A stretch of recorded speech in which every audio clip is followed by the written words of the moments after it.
Looks like we're live. Welcome to Distilling 101 Q&A. I don't think Clint's going to be with us tonight. He's working. Oh, let me get the comments up here and get everything set up properly. Slacking. So let me start getting these links out while everybody starts trickling in. Hope everybody's having a good week.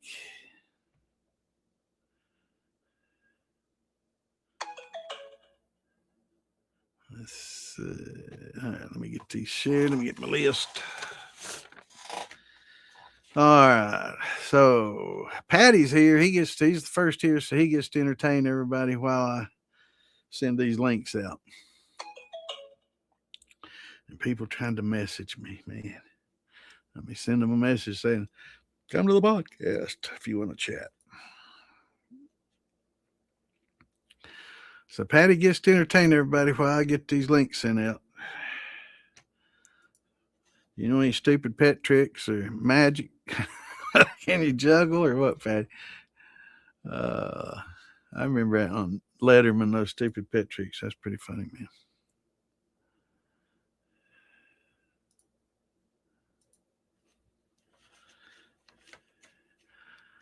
So let's see how many they let us share tonight. I think they're more. It's more precise now because the last two times it was exactly the same spot it stopped me. So we'll just have to see.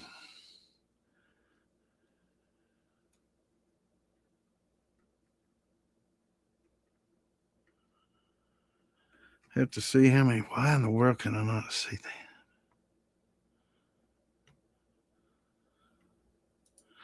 All these groups are titled very similarly.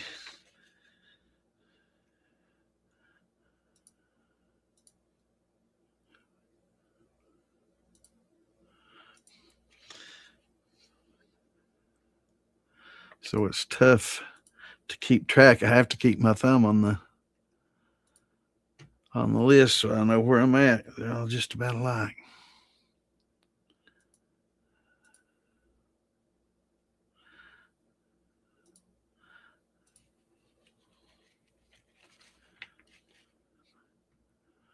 But we'll get these links shared. It won't be a few more minutes, maybe a minute or two more.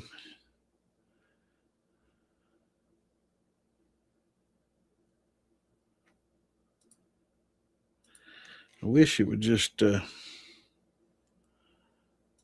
me get them all out. I don't have that many more than what their limit is, like 3 or 4 more. So it'd be nice if I could just do them all. Hint, hint. Hear that? Hear that, Zuckerberg? Let me share them all.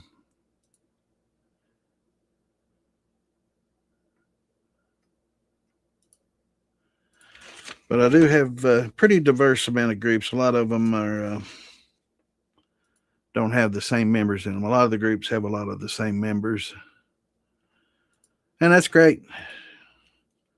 I like that a lot of people are trying to get information from several different places and meeting different people in the community. That's awesome.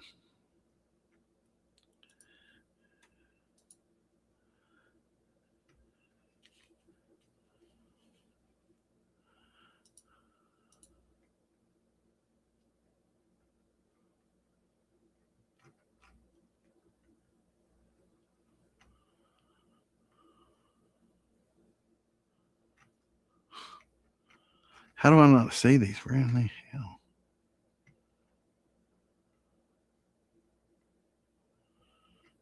There it is. Damn. Yep. The exact same spot. So yeah, they've really tightened it up to where it's exact now. So I'm gonna might have to tweak my list a little bit because there's a few I'd like to get out a little sooner. What's going on, Patty? What's going on, Curtis? Good to see you, brother. 50 pounds of scorch, man. I've scorched the shit out of it too, brother. Don't feel bad. I did finally get my camera. Can you all read that as Coca-Cola? It's not backwards now. Because I'm not sure how you all see it. But yeah.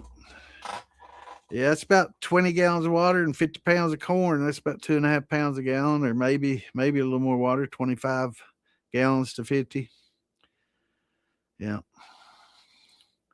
Got a big old drum. You can do that. What's going on, Charles? Good to see you, brother. Yeah, yeah.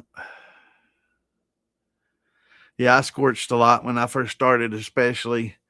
Uh, and, from time to time, even after that, man, you get busy, you're doing other things, you're trying to get things set up, and you got that cooking, and, you know, just didn't stir it all the time, or your battery, starts dying on your drill, and you're digging for the other battery, and that shit's cooking. It's easy. It's easy to happen. What's going on, Joe? Good to see you, brother. How's it going, Spencer? Good to see you, man.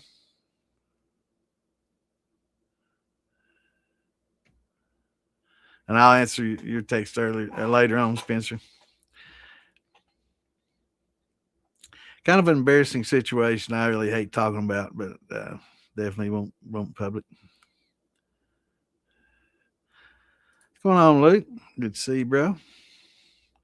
So, anybody got any questions? This is the place to ask them. So, you got wanting to get started, or you're already started and wanting to learn how to do something more. I know a lot of people start with like a thin mash and then kind of graduate to uh, conversions. So that's a big step. Yeah, that's kind of how mine's set up. It's I've got an old well, not an old, it's a newer. I burnt my old Craftsman up as a 3/8. Those mashes get very, very thick, especially when you're using the mud mixer, right? It's for drywall mud.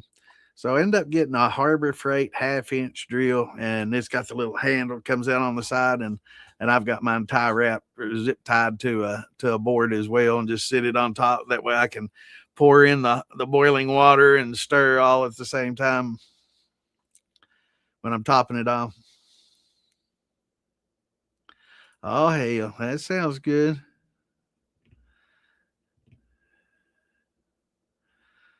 Man, I love those almost as well as burnt ends. I think burnt ends are my favorite, man. They just, I love them.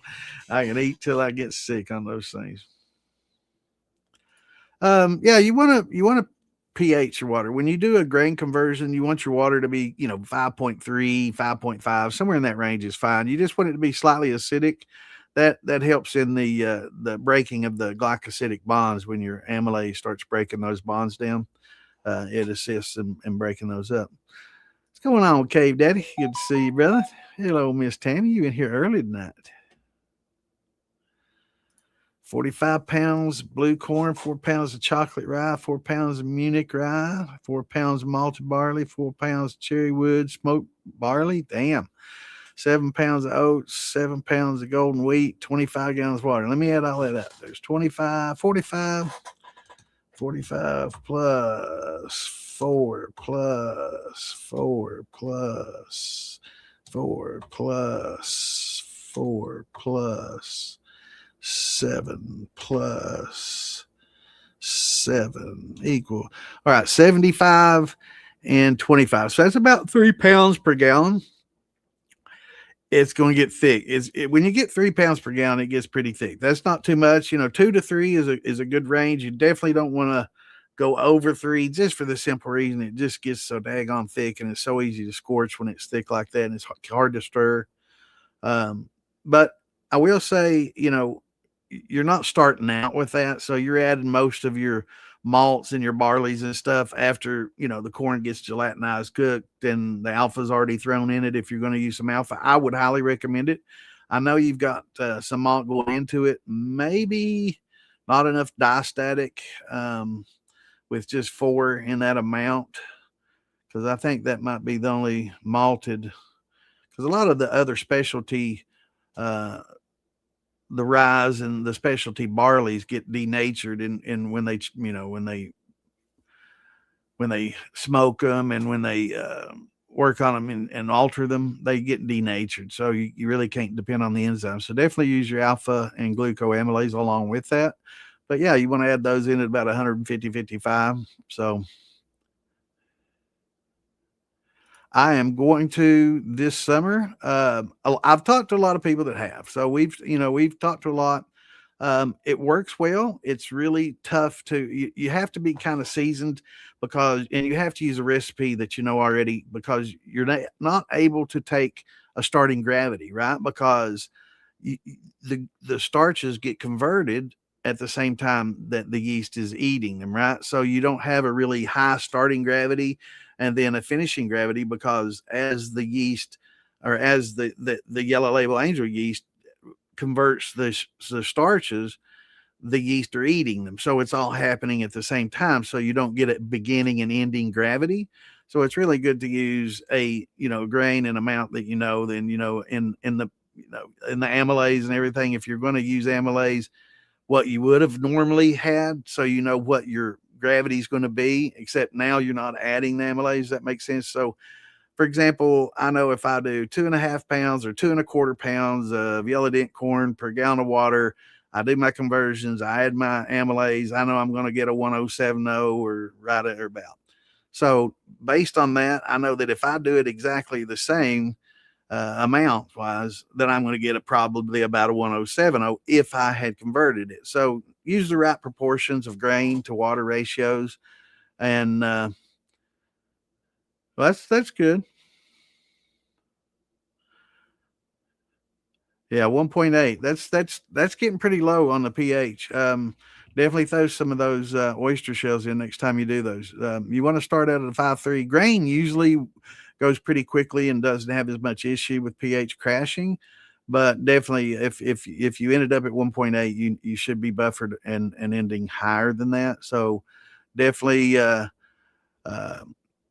going to want to throw some of the oyster shells in. But the yellow label angel, it works, it converts, it takes longer. It's going to take you considerably longer to use. Uh, but it's a lazy man's thing. It's a lot easier. You don't have to really cook your corn and gelatinize it or any of that. So uh, it's awesome. But I've heard some people like the flavor, some people don't. Some people said that they didn't really care for the flavor. So, that's going to be a mixed bag, but it does work. I think it's originally intended for making, soju and rice liquor. But yeah, it works perfectly fine with grains and conversions. So, but it does take longer and you got to give it time because like I said, you can't get a starting and ending gravity. So you don't know when it's actually finished because it's still working. You don't know when it stopped working because it breaks down the sugars as it consumes them. So you never have an excess and it's always going to be relatively low throughout.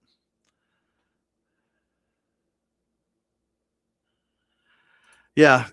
Get you a big old bag of crushed coral, put it in um, you know, hell, you could use large pieces in an onion sack if you wanted to, if you've got a big old amount. Just use larger pieces. Of course, they're not going to fall through, but it'll break down in just the same. A little less surface area. But if you have a big old bag to use instead of like a cheesecloth pouch like most people use with a 10-gallon wash or something like that, if you've got a bunch, yeah, you could get you a potato sack or an onion sack that's it's mesh and tied up in that, and it'll work fine. Yeah, it sounds really good though. So I like the sound of the different grains and stuff, man. You've definitely done it right. Yeah, it's been a mixed bag. It works. It will work it off as long as it's viable. But as far as flavor wise, it's been a mixed bag. Some people think it's great and just fine, and some people didn't care for it. So, it's that way with most all the yeast and stuff. Some people hate the bread yeast. Some people love it. Some people hate EC 1118, which is pretty neutral, and some people, don't run nothing but.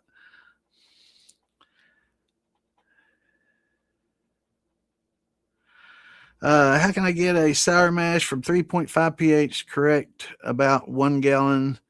3.5 is fine. Most yeast can live at that without an issue. It's a little on the low side for sure, but again, throw in the oyster shells. You can buy them at any farmer feed supply store. They come in like 40-pound bags for like 12, $13, and they last a long time. I do recommend cleaning them up. I boil them, and after each use, I rinse them real good. And when I'm getting ready to use them again, I'll throw them in, that pouch in the boiling water that I'm using for the corn before I pH it down, and just kind of boil any kind of bacteria off. And then I'll pull that bag out, and then I'll drop my pH. That does two things. It puts some calcium in there, and it helps buffer. So when you mix the pH buffering with the acid, it helps maintain an acid, if that makes sense. A lot of the stabilizers do that same thing. So it softens it. It gives you the hardness of the calcium, and then it softens it with the acid, and it both work together to help buffer. And when you throw that pouch in there with your boiling water, it'll kind of raise your pH, but it's going to kill the bacteria off the pouch. You pull that out, set it to the side, and then you take your pH and start adjusting it down with citric acid, lemon juice, whatever you want to use, or back set. You can use your back set to adjust pH too. That's perfectly fine.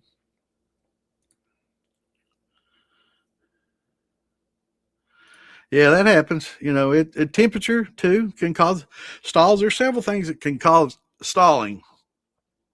Yeast that's not real viable can, just really not populate enough and do well. Temperature, not being in the proper temperature range. We see a lot of that in the fall and early spring when people, or we see it a lot in the fall because people have been fermenting all summer long, spring and summer long, and then all of a sudden, boom, things don't do as they normally did. Well, temperatures are 10 degrees cooler than they used to be. That's why it's slower or stalling. So pH, temperature, usually the two biggest factors in that.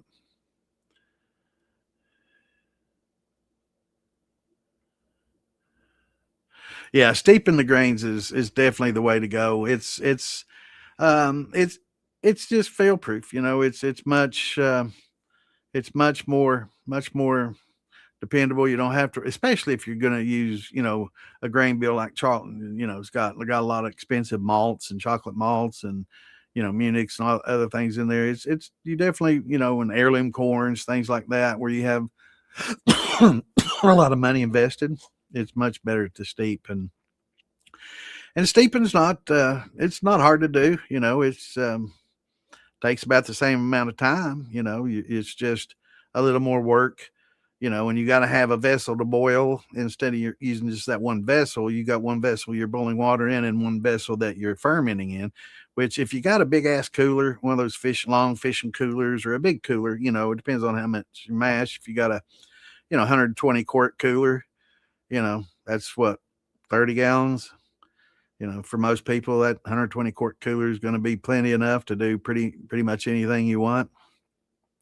Then have your big pot there, boiling, or several pots going, and keep adding water. Start out with the proper amount, and just keep adding water to, for example, a 50-pound mash, 50 pounds of corn that you're going to use 25 gallons. Let's just say 2 pounds per gallon.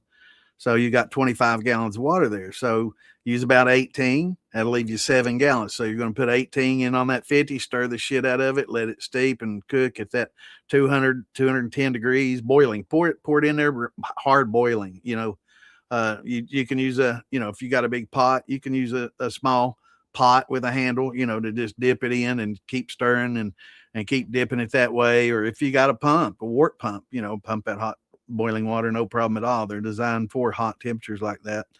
But just get it over there and leave about 7 gallons boiling, and keep stirring that up. Let it gelatinize, and as you got to do 90 minutes. So every 15 minutes or so, add a gallon, add a big old pot full of that water, and you got 7 gallons there to add over the next 90 minutes to keep that temp up. And it's not too bad, but it'll never scorch again. Or you can do like I've got a friend of mine that uses a double boiler. He's got a big ass pot, and he puts a smaller pot inside of it, and the outer pot is boiling, and the inner pot, it keeps it at 190, 200 degrees, and no problem at all, and he doesn't have to continually dip. He just has the pot and pot method, and double boils, and it keeps his temperatures up perfectly. He doesn't have to dip little bits in from time to time. So that works well too if you got a couple big pots. Or if you got a big old 30-gallon, Cajun cooker, and you just want to put a keg inside of that and keep it hot while you do the conversion in your keg, that'd work.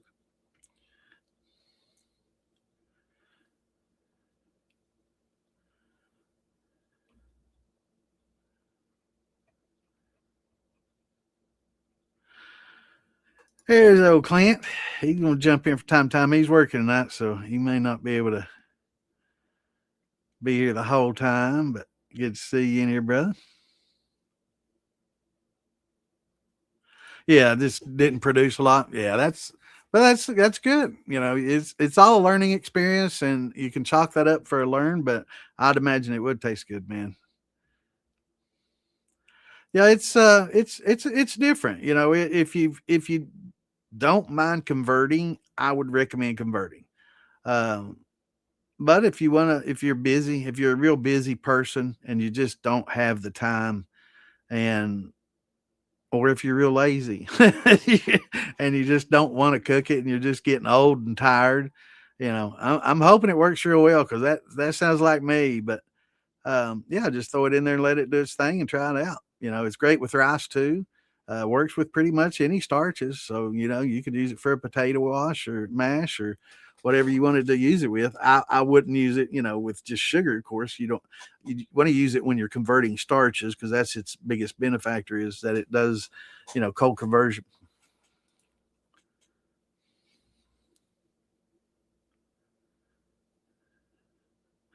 Well, if you're getting lacto, a lot of times that comes on these grains that you're getting, right? It's just on there, and it's lacto, bacillus.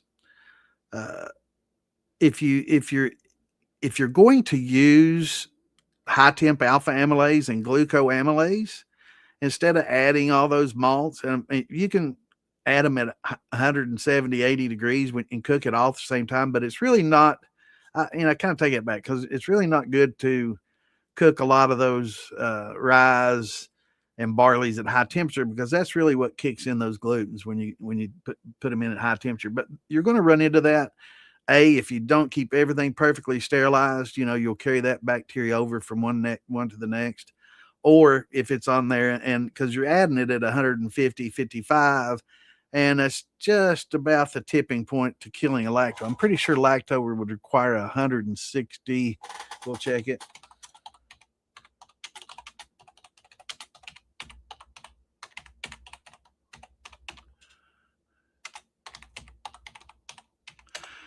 I'm thinking it's around 100.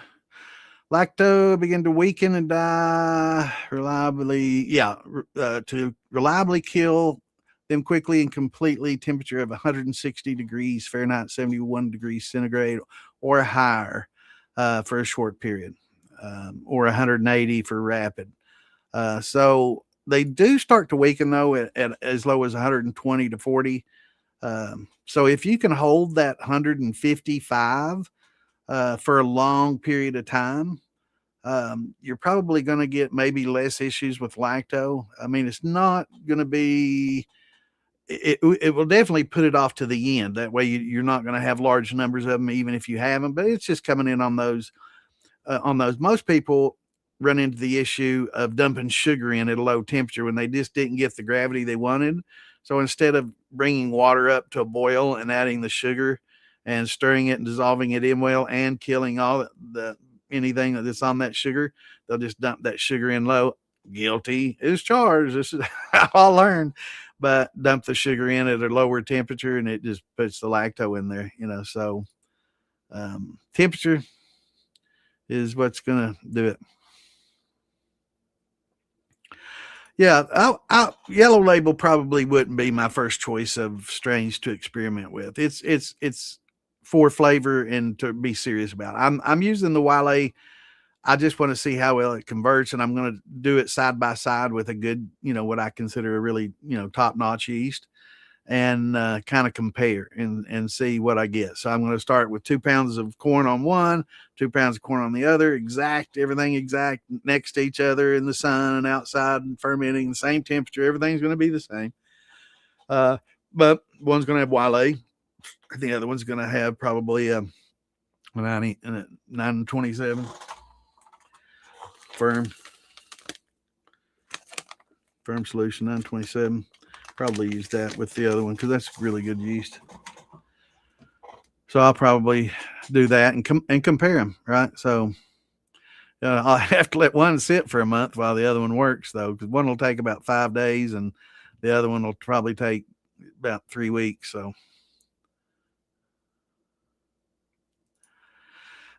Mr. Gunsworth, I tell you what, a recipe is a hydrometer is the best way to make a recipe. I've got in the DIY Shine and Steel Building Facebook group and in the Moonshine Militia. In the file section, there's something called, and let me see what I think I might be able to pull it up here. Let's see, mastery. Here we go. I had that on cue, man. Isn't that awesome? I like StreamYards because it kept that from the last time I used it. But here, it's kind of hard to see, but this shows just different ratios, right? It just shows different percentages, 75% corn, 15% rye, 10% barley. Here you got another one, and it depends on the grain bill. Basically, the recipe is the grain bill. So this, I have these on it listed, and it's called. Let's see, it's saved as in the groups. If you want to find it, you will find it under mash-bills 2.0.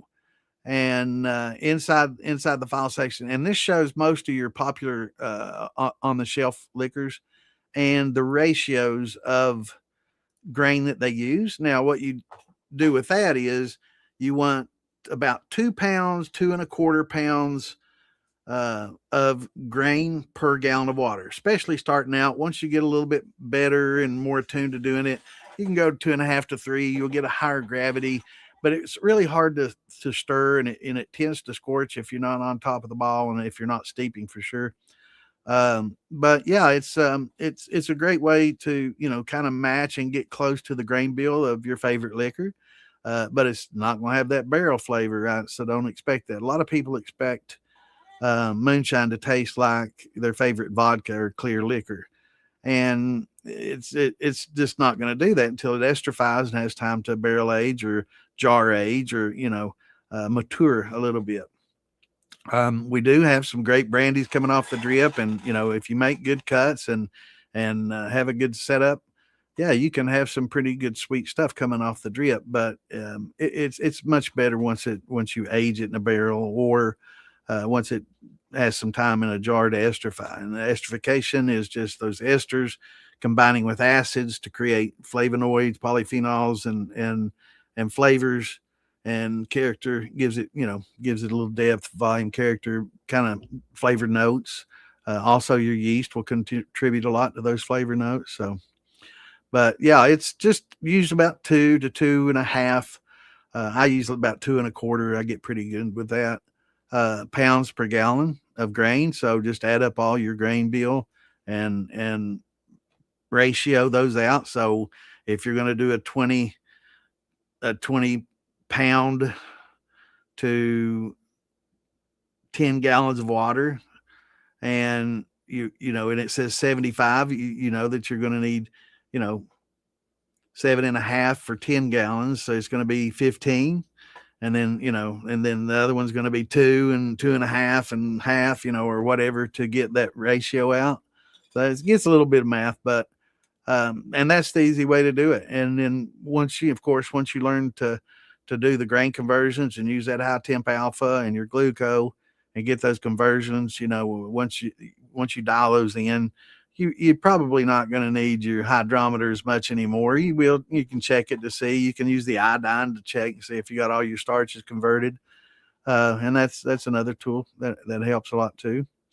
But experience, will be the best thing. But yeah, there's lots of good ratios at grain bills in that, and it basically that's your recipe. 7.5 pounds of this corn and 2.5 pounds of this malt and 2 of this wheat, or 1.5 of rye, or whatever combination you want to use. And then it's good question, Monty. I saw that pop up on the screen here. Let me get the rest of these and then we'll talk about that as I have a drink.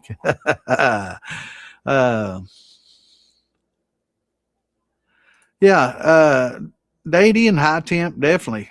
Definitely. That's the way to go. Even if you're going to use malted grains, there's nothing that says that you can't, especially the high temp, because it makes that, you're not adding the malts and all that until much later after you gelatinize and work with that thick ass corn, right?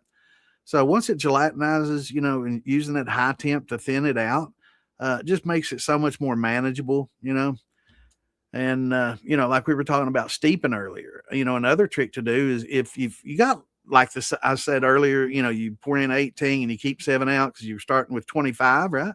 So if you got it to the end and you kept your temps up and you got 4 gallons of water left, don't throw that hot 4 in there, right? So throw that hot 4 gallons out and put in some ice cold 4 gallons, and that'll help lower your temperatures to where you can get to the adding your malts and stuff, because you've already cooked it for 90 minutes and the high temp's already had its chance to work in and do its thing.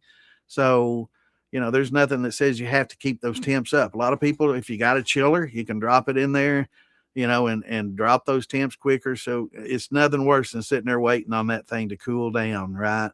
We've all done it, sitting there, God damn, how long is it going to take to cool off, man? It's been an hour now and it's still hot as fuck. It takes a long time. So, if you got a few gallons of water left, dump that out and add a few gallons of cold water. Or if you've got ice that we use in our flakes to help keep our condenser water cold, if you got a few jugs of ice, like most people do, is put your milk jugs in the freezer and have some ice, you can throw those in there and help cool it off quicker, because there's nothing worse than waiting on it. And it takes a while, especially if it's in a cooler. So into that, if you've got it in a cooler and you're fermenting in that cooler and you're using it to hold those temps and you don't want to anymore because you've added your alpha amylase and everything, there's nothing that says you can't scoop that out and put it in a barrel or something like that for part 2, right? Because you're not going to, you can ferment in that cooler, but if you're going to go to a barrel anyway, you can start scooping it and push your ice bottles in there and cool it off. And a lot of people use chillers for that purpose too, to chill it down so they don't have to wait forever. But yeah, there's some great selections of yeast, and some yeast out there gets kind of expensive, but with your grain bills, it probably would definitely benefit you to run some Quebec, for sure. Yep. Yeah, it's really good.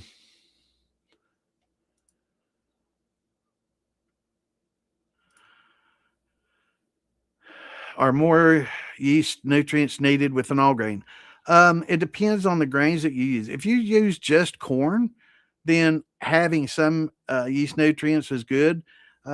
We've had the discussion about DAP. A lot of people are anti-DAP and all this, and that's fine. I can understand it, especially when you're using an industrial grade DAP that actually belongs in a garden than in a fermenter. So there's different kinds. Someone has lots of urea in it, and it's designed. You don't want to just get diammonium phosphate from Farmers Feed and Supply, right? So that's something that they put on the fields to fertilize with.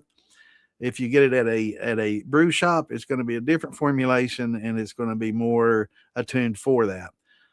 That being said, it's something that you definitely don't want to overdo. Because if you overdo it, it can give some, not the best flavors, but if you do it properly, it gives you good yan and fan that you need.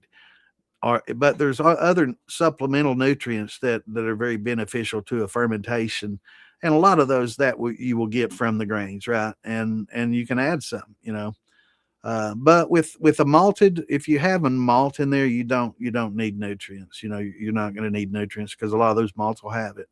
An old trick and something old is, using bran flakes. Store bought, just a store brand, doesn't have to be anything special. Or in your yeast bed, if you want to clean up your yeast. We've talked about that. You want to take the distilled water, clean it up, take that milky water, let that settle, and keep all that. And then what's in the other one, when that you see a little white layer at the top, skim that off, and then you'll have mostly good yeast and yeast hulls. But if you just like in a sour mash, if you want to keep using what's in the bottom, the yeast bed, there's plenty of nutrients in that too. But yeah, you could get cheap bread yeast if nothing else, and boil that up and use it. But bran flakes are cheaper. Get a big box of bran flakes if you're doing a big bunch, and what doesn't get consumed for your nutrients will contribute to flavor because it's a good flaked wheat. Yeah, it's not cheap. That's why you definitely want to steep and be very careful, because there's nothing. Trust me, there's nothing worse than scorching an expensive grain bill, because you ruin it basically. Awesome, cool. Yeah, Adam's good too. Yeah, that'll work great, bro. Make him put you an infusion port and drain on that thumper. That way you can put tails in there, and a lot of people say you shouldn't flavor in a thumper. And to a point, I agree. If it's like a third the size of your still, it's going to be hard to flavor that to the point where you're going to be concentrated enough to get anything, because there's a lot of water being saved.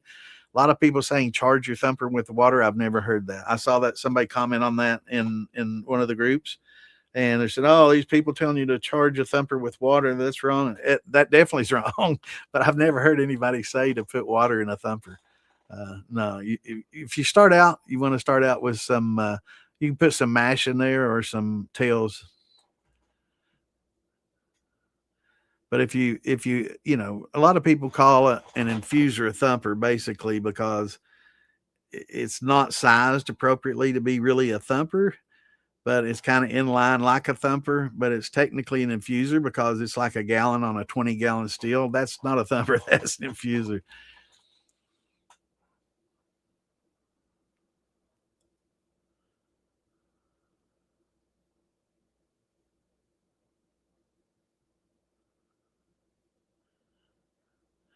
Yeah, steeping's the way to go. Yeah, it's definitely, if you got a 55-gallon pot, definitely strap you a mud mixer. This is what I use. I don't know what everybody else uses. Let me see here. This is exactly what I use. And everybody says, "Oh, what about the metal and using the steel and the rust?" And I'm like, man, this is coming from somebody who's had a cast iron skillets that get rusty and seasoned. But this is what I use on the end of a drill. This is a mud mixer. A lot of people call that a paint mixer, but technically that's designed to mix drywall mud. That's a mud mixer. And it's designed for very thick things, and that mash is thick. Now you can sharpen the ends of these. Be careful when you do. You don't want to scuff up and start taking out pieces of plastic from your barrels, but sharpening it up will help you mulch up, especially the bottom blades. Mine has 4. It's got a cross piece at the bottom instead of the single one, but it'll help mulch your fruit up and cut fruit when you're stirring it up. Yeah, those work great. Yeah, mine's on the end of the drill, zip tied to a board. That way I've got hands free. I don't have to sit there and drill with one hand and pour with another and try to juggle. I can have that running and sit there and just add grains or water as needed.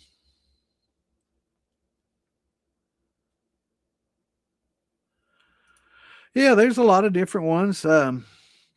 Yeah, this is probably like the brew Digiboil and some of those. Those work fine. They actually make caps for them for distilling. You can use them for distilling. There's some hacks. You void your warranty when you use the hacks, but it's like a dual element. You got a low and a high. So there's a hack that you can use both elements at the same time to get it hotter quicker. but you're going to avoid any kind of warranty. So once you're past your warranty, maybe look up that hack and give it a try.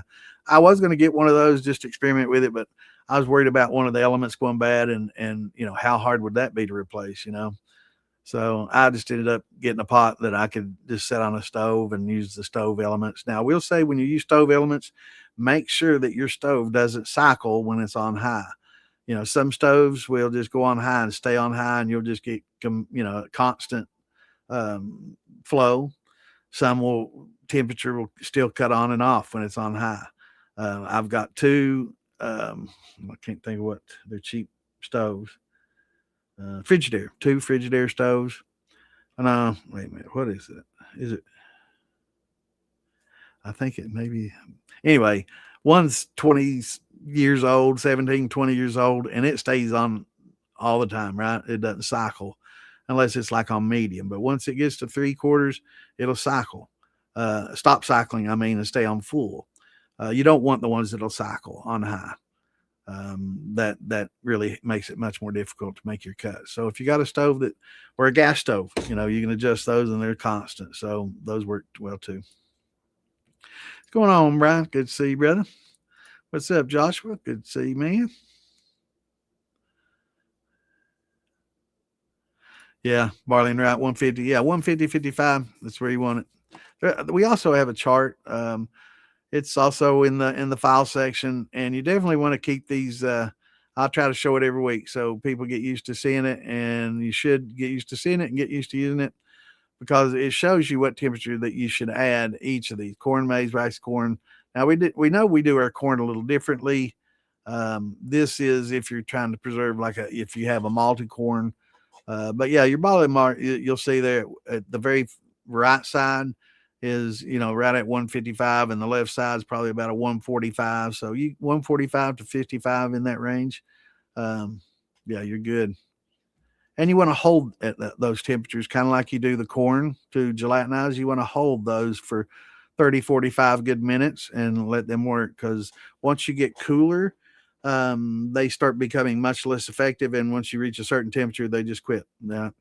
So that's why you have the right and left side of the barbell. Right side is when they're the most highly active, right before they denature. And the left barbell, the left dumbbell, or whatever you want to call it, will be at the lower temperature, where it will basically almost stop working when you get lower than that. So that's the range.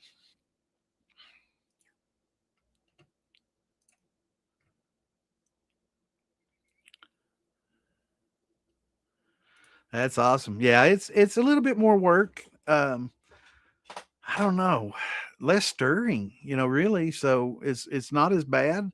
You don't have to stir as much. You just stir every time you add more of the water over. So, and keeping the temperature up. So actually, it might be less work when it comes to the stirring, because if you're cooking it, you got to stir the whole time. Will star sand at the get go kill out that lactobacillus before it gets started? Yeah, but if you can clean your equipment with star sand, it's a different disinfect. I shouldn't say clean. I used the wrong word there. You can disinfect your equipment with star sand, but it's not a cleaner. But yes, it will kill that lacto, but that's not something that you want to put in your mash either, right? You don't want to put the star sand in there. It's just it's acidic. It's an acidic killer. But if you want to use something like that to kill it, you can use potassium metabisulfate, which is basically a Campton tablets. Most people use that in wine and brandy making. But it can be used with anything to kill off anything. You just use it early and it'll kill it off in your mash. You give it time to degas, 24, 48 hours, it'll degas out and it's gone. So yeah. Thank you, brother. Thank you. Thank you. Yeah, it's time for shop, man. You know that. All right. So I did notice, and did I skip? I noticed you asked earlier. Maybe I'm not to your question yet. Yeah. I sit down there now. So Monty asked the question about the soluble oat. So I did an experiment. I tried a multigrain, and see which one I kind of favor. I like the flavor of the oak. I really love the charred oak, but the soluble oak will give it some flavor notes that I'm not getting from my staves just alone. So is it worth to use it as a standalone, just that? I haven't really calculated the cost and how much it would cost per quart, but it's okay. Yeah, it makes a decent drink all on its own. It added some different flavors that 5 grain or 3 grain didn't have, but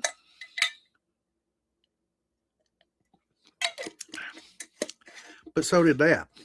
And if I had to choose one, I would probably go with the staves. That was the first use stave, right? After it was a bourbon barrel once used, but staved. So if I had to use just one, I would use this. But if I had the opportunity to add this to it to give it flavors that this wasn't giving, I think together they make a really great thing. And I think they would be best used together. And I think Big Beard Steel Wheels, I haven't tried it yet. And I'm horrible. I'm so busy and got so much going on. So I've got these to try. Now you can read it, right? Can y'all read that well now? I think before I held it up and my cameras were mirroring and it wasn't showing properly. Can you all read that now? Because used to it was reversed. Somebody let me know.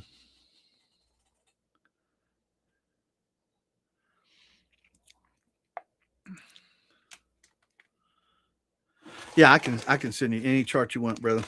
I can load you down with them.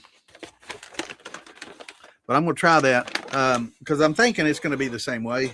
But I've got to give it a chance.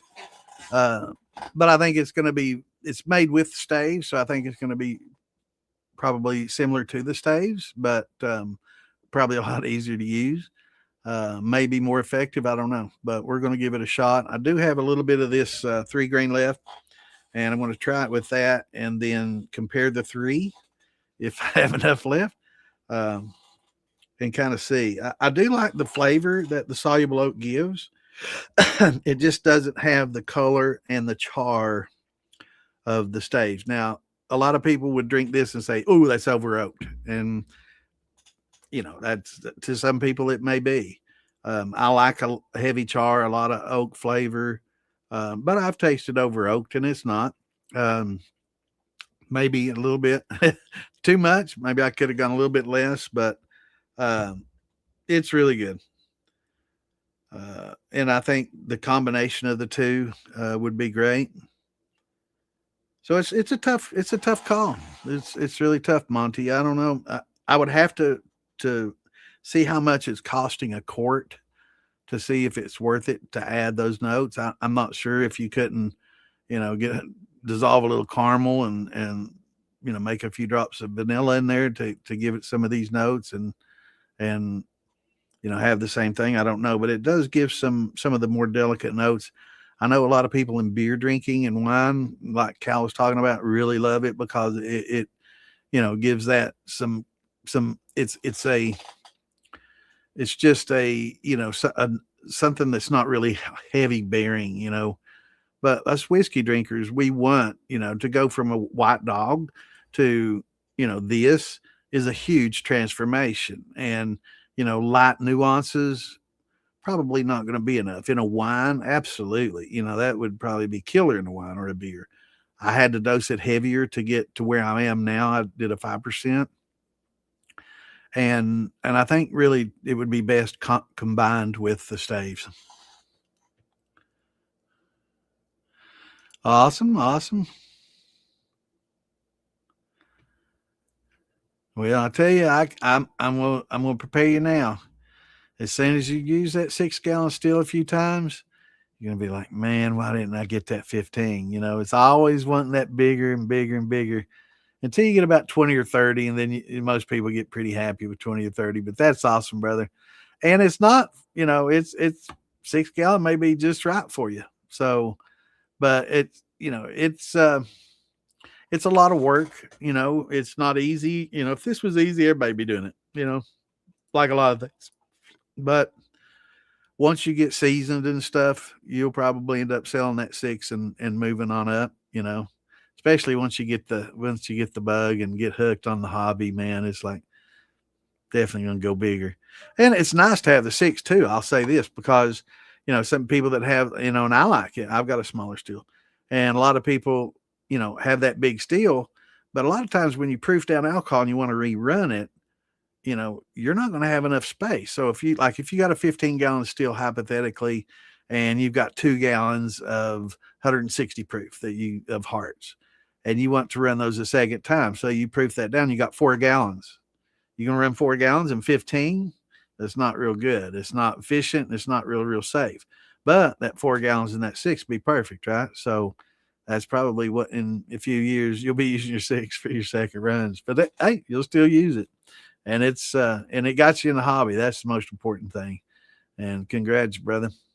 Any questions that you have, bring them here, and we will help you through all phases of the hobby, man. We'll get you going. Can I cook the grain at normal temperature like a regular cook, but still use the angels? Is that a thing? Yeah, you can. Yeah, you can go ahead and gelatinize your corn. Of course, you're not going to put your yeast in until late. But yeah, you could go ahead and gelatinize your corn and do all that and let it cool and I guess not add the alpha amylase. But if you're going to go to that trouble, I would highly recommend just using alpha amylase and a different yeast. Because that's the big benefit of using the angel yeast is for its conversion ability. I don't think anybody buys it for its flavor. So everybody buys it and uses it because it's of its ability to do the converting. Yeah, the 15 and a halves are great. I've got an 18 and a half. I've got 15s. I've got a couple of 80s. I've got 7.5. I've got all different sizes. So it's nice having a variety. But yeah, that smaller steel definitely comes in handy when you want to run that second run, and you've got just 4 gallons of something that you want to run. You definitely don't want to run that in a big 18.5 gallon steel, because that's just too much airspace, right? You got too much, and you don't want to water it down because then it becomes very inefficient. You may not get great recovery. You'll have low proof coming off. So having that smaller steel comes in handy for that. But yeah, I would just if you're going to cook it, I would go ahead and use a different yeast and use the high temp alpha and go that route. Its biggest benefit is the grain conversion, and it's good if you not able to do the cook, right? And you're apartment, you can't really bring out the big thing and cook and all that. You're distilling on a stove, but you want to do a 20-gallon mash, and you got a 5-gallon pot on your stove or a 6-gallon pot on your stove, and you just want to do 5 at a time or 4.5 at a time, but you want a bigger mash so you don't have to mash 15,000 times for every run. So yeah, it comes in handy for that because you can just throw it all in a barrel, put it in the corner, and let it do its thing. You don't have to worry about boiling water, because a lot of people's issues with especially doing large amounts of mashes is having a pot large enough to boil that much water. When we start talking about 20, 30 gallons of water, how many of y'all have a 20, 30 gallon cook pot? Or you can, of course, break it up into several 10 gallons, but 10-gallon cook pot. That's why a lot of people buy beer kegs, 15.5 gallon beer kegs. They'll just cut the whole top out of the damn thing, keep those handles, and they'll use that as a pot to boil in, because a 15-gallon pot's expensive. You can get a keg for $20, $35, and cut the top out of it, and you got a 15.5 gallon boiling pot. You put that on a turkey fryer and have a couple of turkey fryers going, or plug in electric to it, and you can have multiple pots going to boil your water, because a lot of time that's a limiting factor for people is how much boiling water you can have, because everybody gets big desires and goals, and they get a big fermenter pot, and they get heaps of corn, and then when it's time to cook it, I was like, oh shit, what am I going to boil all this water in? And you can't just go in there with a little saucepan and do a gallon at a time, man. You gotta have something big. So and those big, I will say, those big 30-gallon Cajun cooking pots are great, but I got one for like $180, years and years ago. Man, that some bitch is like $250, $60 now, a little Cajun cooking thing. And it's got like a little strainer basket built into it for pulling it out, and having all the It's made for shrimp boils and things like that. But yeah, those ain't cheap. So having kegs, that's you'll see a lot of people do that. They'll cut that top right out of that keg and use it as a 15-gallon boiling pot. They work well.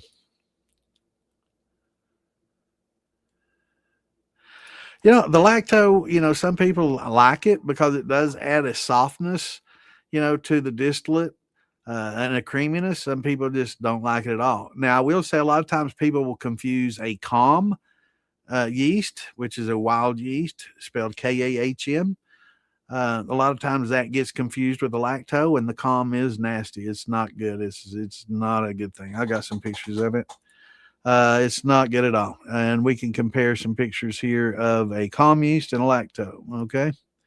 This is a lacto. You see the bubbles, that's characteristic of it, but you see the filament, the veins going like lightning bolts in the veins, and looks like it's fractionalized or fractured. Yeah, that's a lactobacillus.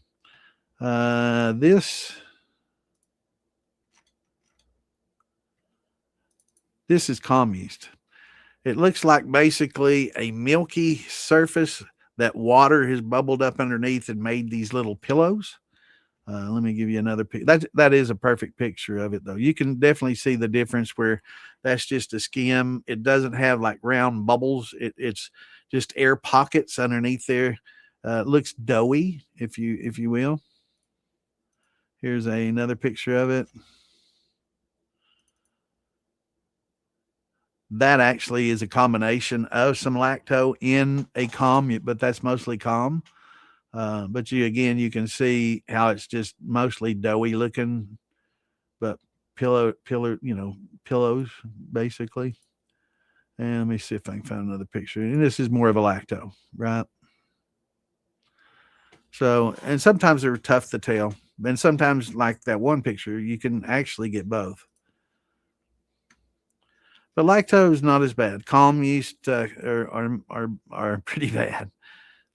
You definitely, if you see those, you want to scrape it and run it. You just try to salvage it, run it through, a column, or try to neutralize it as best you can. Most times they're not really good tasting at all, and if you let it go for a while, it consumes alcohol, so it'll just keep eating away. You think you got a lacto, I'm gonna let it cheese up good, and it's just sitting there eating alcohol, and it does consume it quickly. So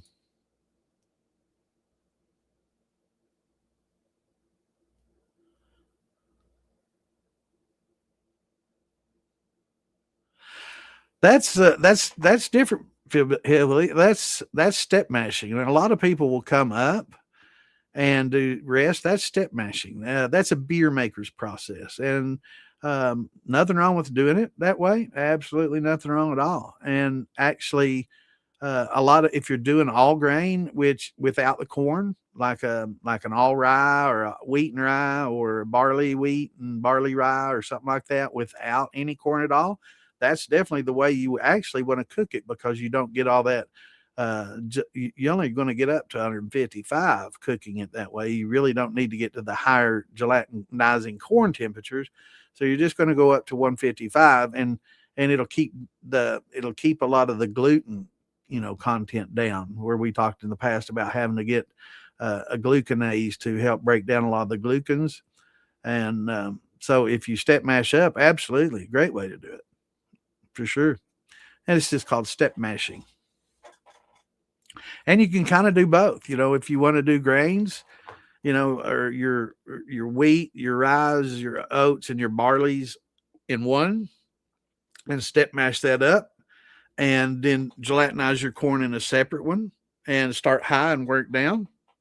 When you have them both at 150, combine them, and you'll get the best of both worlds.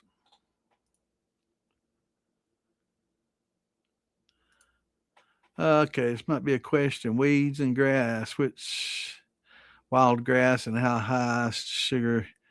Let's explore nature's weeds to find high sugar content. There actually are. Kudzu, we've talked about that in the past. Kudzu's got some starch, and it's invasive and basically free. I've got a buddy of mine that's in Pike County that it's growing up his electric pole, and I saw him posting on Facebook earlier this week, about the power company won't keep the damn kudzu, off of it, and it shorts out his power every time it rains.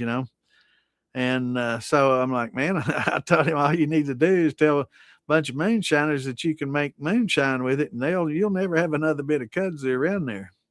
But yeah, there are a lot of weeds and plants that can be utilized and broken down. Break their starch contents down and use them. Um, yeah, you can break them down and use kudzu. Yeah, it's been done many times.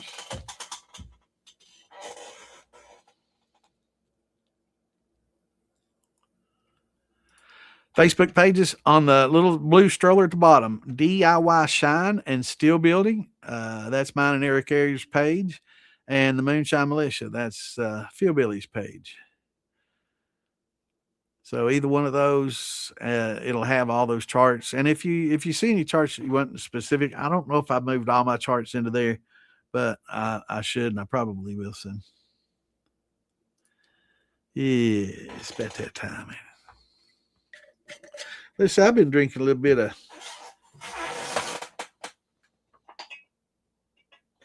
apple brandy. Yeah, have some of this apple brandy. The first pick, yeah, that's a lacto.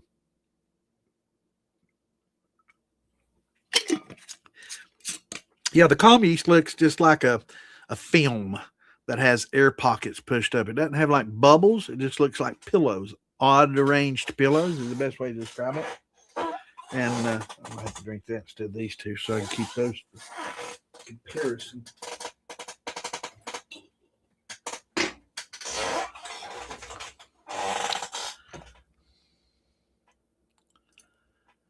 Now I'm day trading the NASDAQ. Awesome. I'll take a break to poke my head in, see what's going on. Awesome. Did you get on that big Intel bubble? And what about Vertiv and Nebius? I was in on those a couple of years ago. Those done well.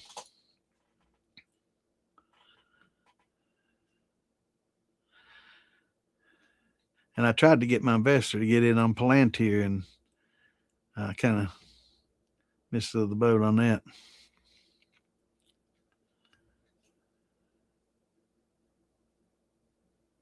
You need your high temp. You need to get high temp alpha amylase instead of that powder stuff. It's really tough to work with. The powder, and two, when you're working with the powder, you only, you got to gelatinize your corn at, high temps, and then you got to wait for it to cool to 155 to add the powder, and that's tough. But yeah, the high temp alpha amylase is so much. I mean, everybody that uses it, it's just like they won't go back. It's like using electric elements. Once you use that electric elements, you're not going to use gas for anything except maybe to boil some water, or if you're doing something where you can't plug in, you might have to use it. But yeah, using the high temp alpha and the liquid glucose, definitely the way to go for sure. It's so much easier to do.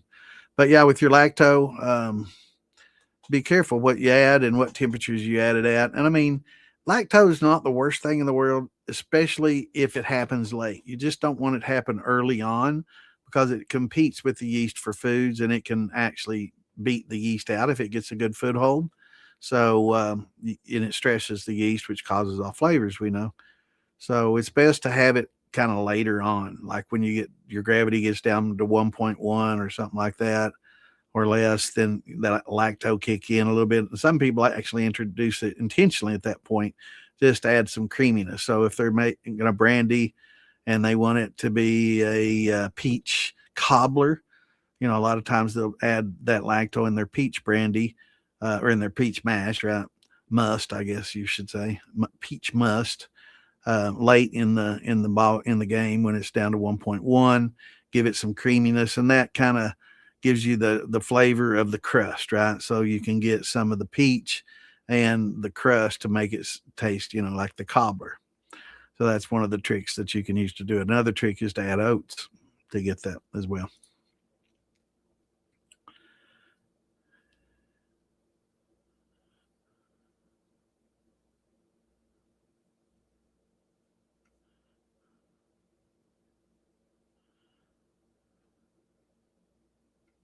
Yeah, Raisin Bran's great. The raisins will give you the soft, feel and a little bit of flavor, and the bran, of course, is gives you good wheat. It's a flaked wheat, basically. It gives you a good sweet flavor, and it gives some nutrients. And I talked earlier about when using the DAP, how you don't get a lot of the supplemental nutrients. There's supplemental nutrients in those raisins. It just doesn't have the yan and fan. So they're great as a supplemental, but not so good as just your primary source of feeding your yeast. It doesn't have the yan and fan that you need for that. Yeast assimilable nitrogen, and the fan is free amino nitrogen. So you need those, and a lot of things that people use like tomato paste and raisins, they just don't have sufficient amounts of that. But both do have a lot of micronutrients and other things in there that are good. Especially the tomato paste, but the flavor, I don't think that's going to impart a very good flavor, especially if you're making a brandy. But maybe if you're doing a vodka, uh, it's going to get pretty much neutralized anyway, so you're not going to get a lot of that flavor carrying forward. But yeah, there are some good side effects of using the raisins, and that side benefits, I should say, because you're getting some supplemental nutrients, some niacins. There's iron, or not iron, zincs. You're getting biotin's. You're getting a lot of calcium. They do impart a lot of nutrients and things that are essential and helpful, but they just don't have the yan and fan. That's where the bran flakes come in. They've got that yan and fan that you need. So in combination, they're both great. Anytime you can find some bran flakes that are outdated at the store, and they're getting ready to throw them away, make a deal on them and let them know that, this is going to be, just say you're feeding your animals with it. And they'll say, okay, because they won't worry about getting sued because they're getting sick. They sold me this outdated stuff.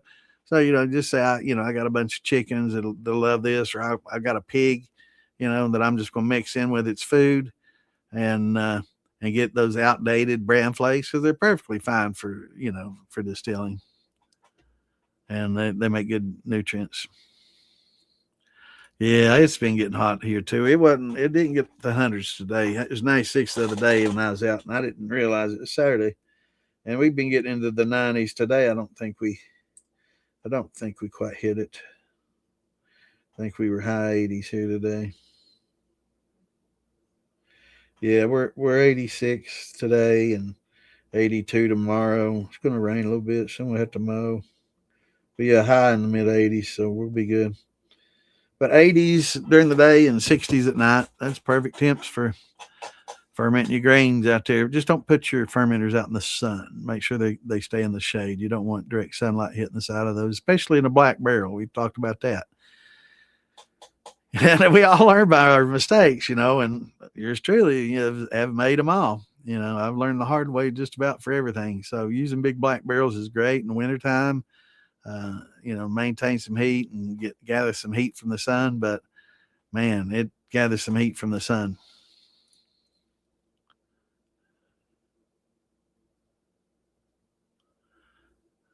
Yeah, and that's somewhere where you can add the grains, right? So yeah, you can when you strain that out and get all that you can, or if it's just sloppy and you don't want to strain it in a strainer and get your bags out and do all that, if you can separate it from that yeast bed, that would be good, because you really don't want to get a lot of that yeast bed in there, because it'll give it a yeasty flavor, and it's definitely not the best. But if you can sparge that yeast out and just use those spent grains, those are excellent putting that thumper. Absolutely.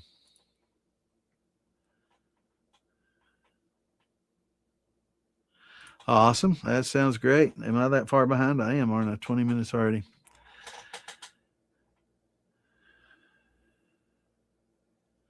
That'll work great, bro.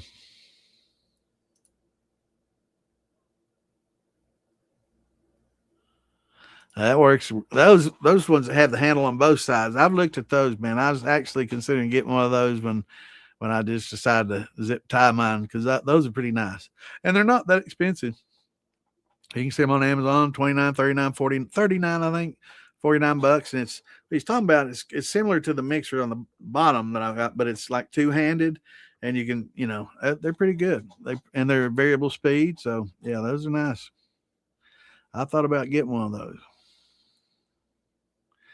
He's down there and almost in Florida. He's on the border. What's going on, Sparky? Good to see you, brother. Yeah, pass. Huff, puff, puff. You better pass. I mean, puffed it 2 times before you pass, man. You got puff, pass. That's right. Good to see you, man. There's old Gip. Good to see you, brother. Alabama, Florida border. He's the borderlands. Yeah, it's about that time. This good little apple brandy right here, I oaked up a little bit. Proofed it down a little bit. It was pretty high proof.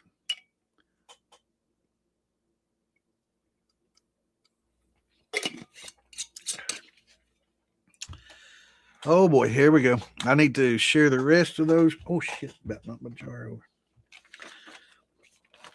Let me share those links and I'll be right back. And absolutely, Charlton, I will share those with you.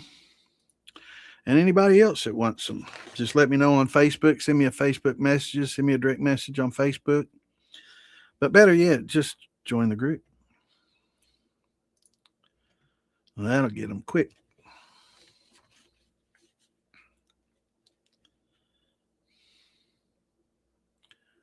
That'll get them. You can just download them, and it's great to have on your phone. You know, it's great to have all those on your phone, and anytime you're running, you can just pull that phone up and you know, refer to them.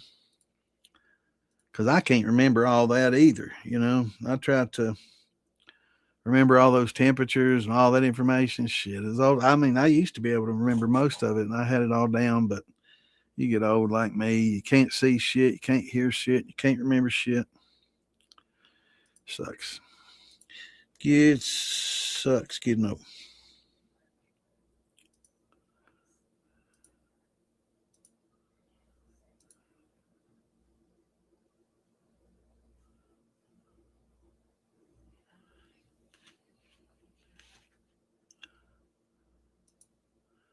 Couple more and I'll be done.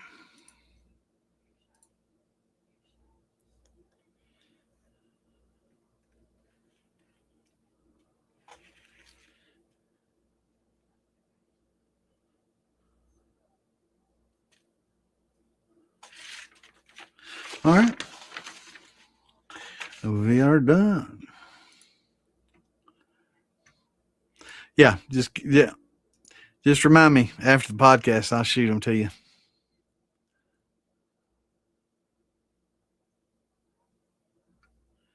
That's good. And you know, boiling water, Star Sand works great. And you know, they say you don't have to rinse it and all that. I kind of prefer to. You know, I don't.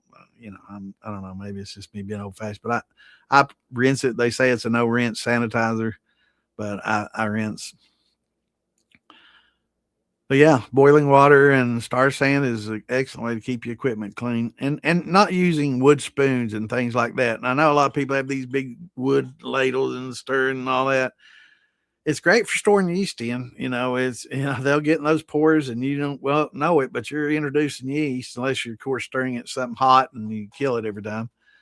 But lacto and a lot of bacteria can get in the pores of that wood, and people say, "Oh, it won't mine's lacquered." Well, the lacquer comes off in alcohol. That's one thing that's a solvent for lacquer. So even worse, you know, I've seen people using boat paddles and it's like, wow, that wood looks pretty dull there. And they're like, yeah, it looks like all that lacquer's come off. And they're like, they think about what they just said and they're like, that's probably not a good thing, is it? I'm like, probably not, because it'll distill over. You know, you don't want to be drinking lacquer. You know, that's probably not good on the liver. Just a guess, but you know. Yeah. But yeah, it's best to use stainless. That's why a lot of your, you know, commercial kitchens and stuff, you know, you don't see a lot of wood chopping blocks and stuff like that anymore, and wood spoons and stuff like that. You'll see mostly some sort of inert plastic that can be sanitized over and over and over, and it's not porous, and a lot of stainless stuff being used. Have a local sawmill, get oak from their cutoffs and char. Awesome. I will say be careful when you get the cuts. Make sure that you take a dry saw and cut, because a lot of times they oil the shit out of those blades, and especially like a chainsaw. Mine was chainsaw, so I'm assuming my grandpa used to run this lump, the sawmills and stuff. But I was getting firewood, right, and I was getting good oak, white oak, and so I'm like, wow, can you bring me more of the white oak? Yeah, I got all different kinds. I'm like, well, the more white oak, the better. So I used to just kind of go in and cut that off and just take slices out of it. And every once in a while, I'd notice that I'd get a little rainbow film on top of my distillate when I aged it on it, right?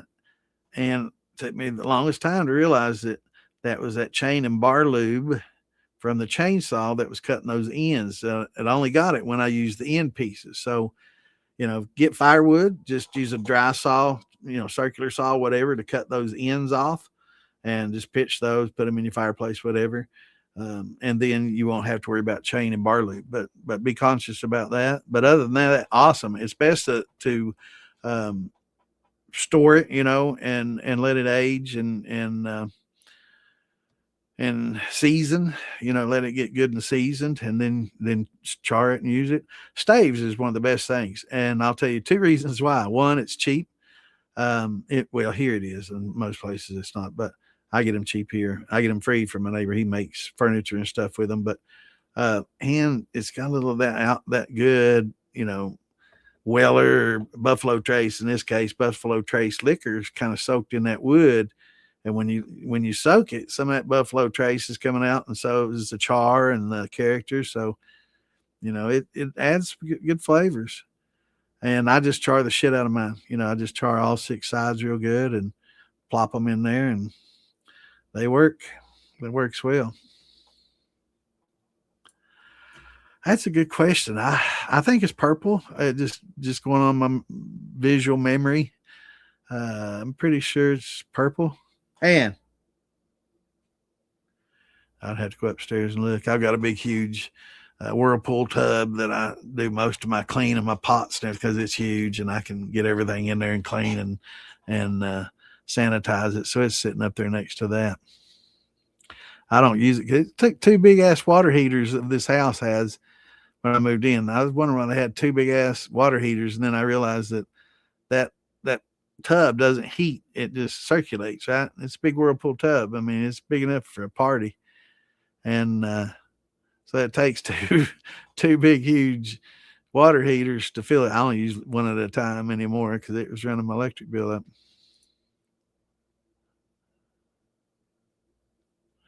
You were told not to use Camden tablets to kill that stuff. I'm not sure who would say that, but it's been used in the winemaking industry forever. Potassium metabisulfate and potassium sorbate's been used for ages. It's in your better, a lot of times what happens is when you make fruit, you don't want to heat the fruit to 160 plus degrees because that temperature takes a lot of the flavors out, right? Same with, marijuana. When they process marijuana, they don't want to get the oils out at higher temperatures because it takes a lot of the flavors and the terpenes and flavonoids out of it. So they lower temperature, right? So what this does, it allows you to kill the bacteria without having to raise the temperature, and you maintain all those flavors in the wines. But yeah, it's commonly used. I wouldn't use it for grains, but for fruits, absolutely. I use it in my wine making every time I make a wine. So I don't know. A lot of people tell you a lot of things, and they really don't have the knowledge to back it up with. I doubt, I would say that some commercial outfits probably have a gas that they can, dump through and will kill everything, a sulfur gas or something like that they can go through and kill everything off, and it just gas off immediately. But for smaller wineries and for hobbyists, every good recipe will have Camden tablets in it or potassium metabisulfate. It's the same thing.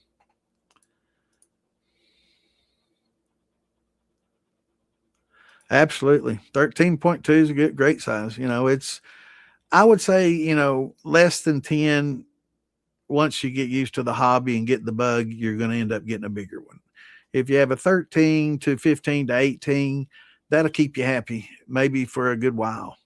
But eventually everybody ends up wanting a big 20 or 30 gallon copper steel, and that's where they end up going once they get the bug and once they get hooked on the hobby and enjoy making it so much and learn more and more and more about it. And that's really when you probably should invest in one if you plan on getting one. I wouldn't, not necessarily for a beginner, because you don't want to scorch in the bottom of that copper and have to Scotch Brite and scrub it out and or cut the bottom out like Big Easy did on that one. If y'all saw the video, it was scorched so badly you had to cut the bottom out, right? So you don't want to do that. If you're a beginner on copper, you don't want to do that to a $2,000 pot. So probably good to learn on stainless and eventually, maybe just going to all copper after the boiler is a good way to go too, and using that copper mesh as well. But yeah, kegs are great. Kegs work great, very durable. I like my 18.5 gallon Vever. That's a really good size. I'm pleased with the output. It's something I can use on the stove in the winter and cold weather. It's something you can throw on a turkey fryer as well.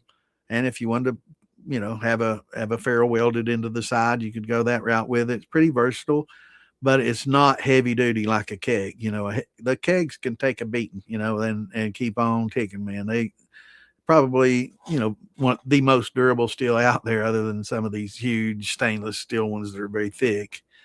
But yeah, they're good and durable. And when you see it, you see a beer keg. You don't see a moonshine steel. That's another good thing about it. Yeah, they have some great prices for the bigger pots. The 18.5 for $230. It's for what it is, and and having the false bottom and having the, of course, for those that aren't, let me put the picture up. For those that haven't seen it, when I say football steel, this is what I'm talking about, and I will talk about it until Vever starts sending them to me free. Just kidding. No, I've never received anything from Vever, but that's a Vever football steel. I've probably recommended them enough to sell thousands.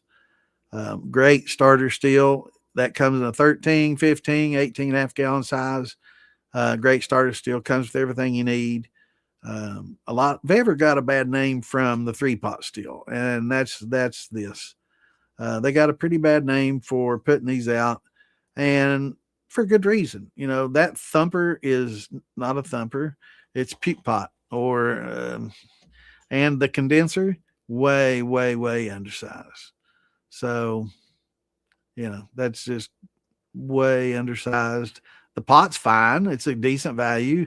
The copper line's coming off of them at 3/8 or half, a little bit undersized, especially if this is a 15 or a 13.2 or a 15 or 18. You should have a little bit larger diameter pipe coming off. So this is creating some back pressure we've talked about in the past that creates, pressure inside the pot. And then when you increase the pressure, you consequently increase the temperature, and the disability to control it is easy. So if you can see in the very middle of that bottom pot, there's like an indentation. That's probably almost perfect for a 2-inch tri-clamp. So if you wanted to cut that out and put a 2-inch tri-clamp at the top of this pot and maybe sink you a thermometer or a valve to open it up when you're done with your run, and that where the copper's coming out, probably have a much, much better unit. But the football steel, you can see on top of it, it's got a tri-clamp. So it's got a 2.5-inch ferrule on this 18.5. So it's very modular. You can add, anything you want to it, but they got a bad reputation on these because of two reasons. The puke pot and the condenser is way undersized. That's not a thumper. Trying to think the other name they call them. I always call it a puke pot. It's I can't think. Anyway, yeah, the football's it's a decent little setup for the money. That's 18.5. And for the money, I think they're like $230 to $240 now. I think if you go through Phil Billy, you can use his name and get a discount, or just get it through him. But I'm not sure what they're priced at. But yeah, they're a nice little setup, and it's modular. You can take that football, you can take this canister off, and it's got a 2.5-inch tri-clamp too holding the canister condenser onto the side of this football. And inside that is just an open area inside that cap. So you can stuff your copper mesh in there, like we talk about, to help remove these sulfites from your vapor path, and works real well. Absolutely works real well. And then the top of this, you'll notice the top has a little weep hole. You can open that up and let some of those heads off if you're outside. And it's got a little valve in the very bottom of it. It's a rectifying head. Technically more of a novel rectification system. It's not a true rectifier, but you can, it will puddle up in the bottom of this, and instead of having your distillate bubble through some heads and stuff, you can drain them off here on the top and just have your little hose running into a jar or something on the side, or catch it in a jar and just pitch it somewhere, But yeah, it's a great little starter setup. And if you get a Weber, this is the way you want to go. You don't want to go with these. If you want to add a thumper to these, Philbilly, and just about every other steel builder out there can add you a line coming out the side of this football. They can make you a copper whiskey cap to come right off the top of this pot, just attached to a 2.5-inch ferrule, or you can go with a reducer from 2.5 to 2 and use pretty much any standard cap that's made by any of these builders. That's, what Phil and Big Easy, man, they made their reputation, a lot of their reputation on making a lot of the accessories for these pots, And of course now, they're making a reputation on their own for their steel building abilities. But, they started out making a lot of accessories for these pots, and because millions of these sold, and there's a huge demand for parts out there for them.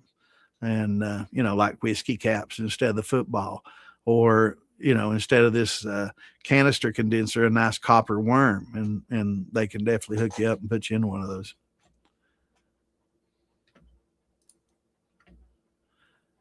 What's going on, Shrode?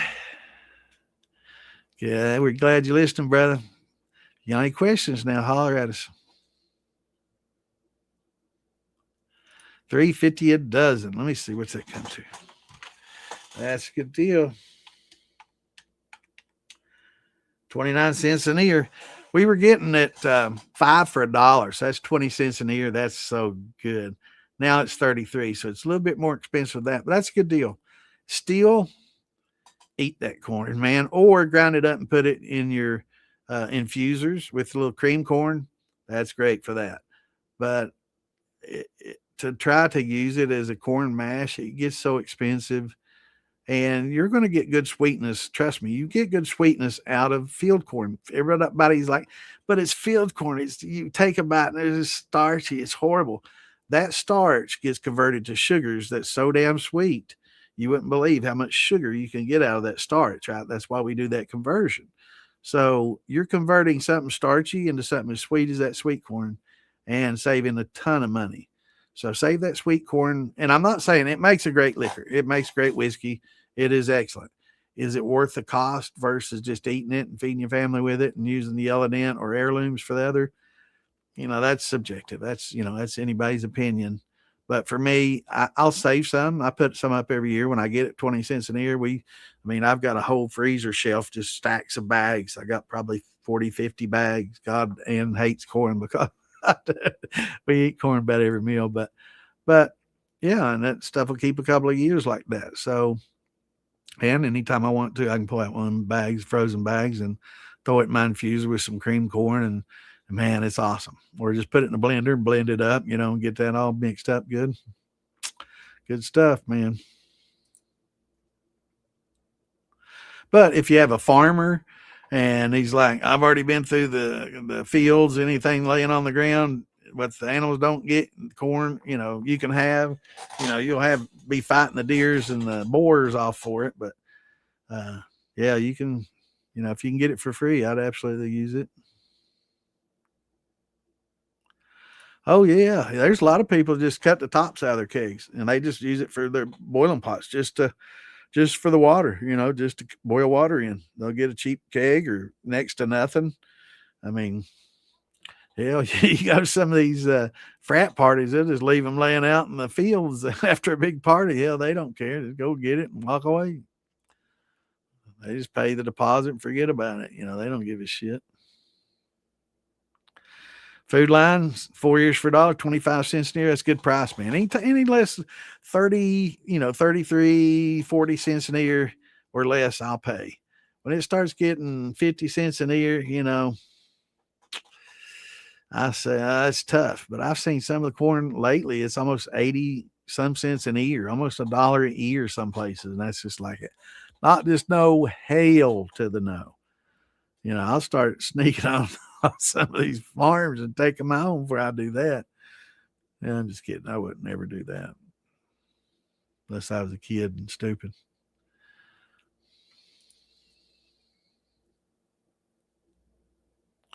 Did I have a bad taste? Probably not. If you have a column, that's something else I was going to show to add to. So if you got one of these keg steels or you got one of these bevers, you can add this to it. So this is a 2-inch, and you can get them from Phil and eBay and Amazon, but order them from Phil. He's their buddy, and everybody needs a little help, and he might charge a few dollars more, but he's what makes his podcast possible. I stream on his podcast. I stream to all his pages, and I'm an admin in his group, so I help him out any way I can. But these right here, running that deflegmator and creating some reflux and driving the proof up, you'll probably be able to take most of the off flavor off. The calm yeast, probably not so much. It's tough to get that calm yeast flavor out. It's not good, and that's why I tell everybody, you really want to heat things up, and everybody likes using wild yeast until they get calm yeast, and then they're like, well, this tastes like shit. How do I fix this? And it's like, I don't know. Maybe use an airlock next time. Airlock. You don't need no nothing. That wild yeast is good. Yeah, it's good till it isn't, and so is that brandy must. It's great till it turns to vinegar. I've never had none turn to vinegar.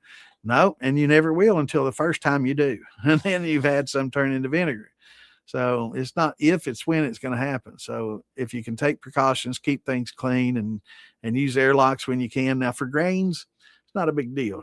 3, 5, 7 days, unless you're using the yellow label Wale or whatever, you're done in a week, right? So you're not going to really have time for a lot of these things to build up and happen. It's not as much time for a lot of pH crashing and for bad flavors and stress yeast and all that. It's just, and bacteria buildups and stuff like that. It usually doesn't happen that quickly.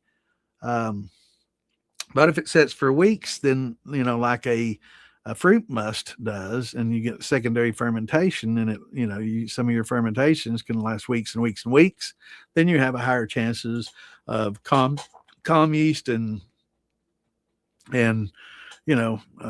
other wild yeasts that can take over, and the acetobacter getting in there and turning it to vinegar. No problem, brother. Any questions you got, we'll help you any way we can. You cook in a keg?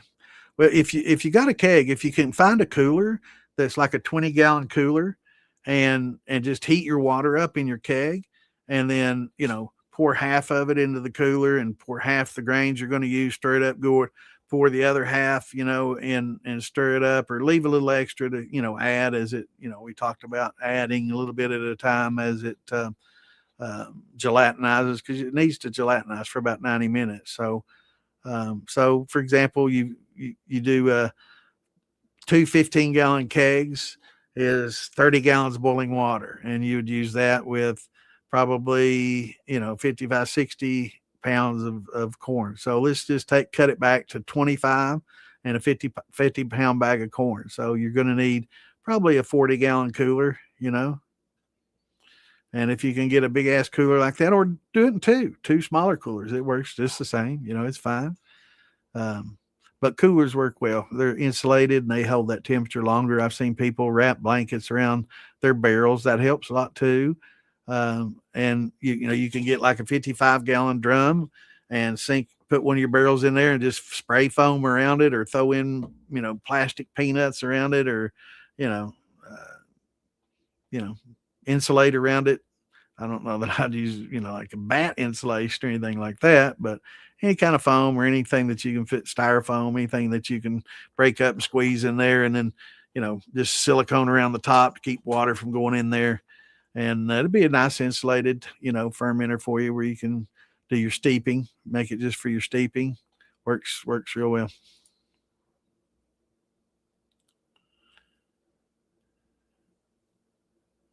Yep. Calm yeast, it's not good.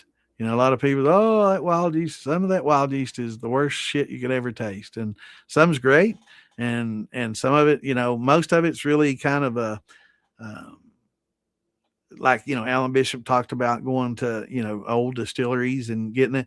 It's not technically a wild yeast. It's not being confined anymore, but it's a yeast that was derived from the yeast that they used there, but it's still in the wild. It's considered a wild yeast, but it's not like a wild yeast, right? Like a calm yeast or some of these yeasts that are just naturally on a lot of fruits and vegetables. Um, but for the most part, it's best to control your environment, sanitize everything, and anything that gets added to it, it got added to it because you wanted it there, not because it just came out of the atmosphere and, like acetobacters and lactose and all these other things. What's up, bro? Good to see you, man. It's like duck butter, man. It's just like a film with pillows underneath it. Yeah, it's not good. Yep, kudzu. Am I that far behind? Yeah, I'm getting further. Yeah, kudzu can be fermented. Yep, you can get the starches out of it. Well, you can send me pics and I can post them. What you got? I see a piston there smoking. I've smoked a few pistons, not in a good way.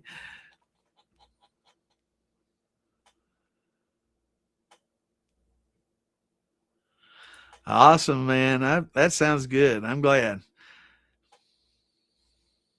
Yeah, you definitely don't want to use a lot of the cinnamon. Nutmeg can get bitter if you use a lot, but cinnamon and cloves are two things that the first time you use it, you generally use too much because you think you need more than you do of those. The first pick, yeah, that's lacto. Damn, I'm so far behind.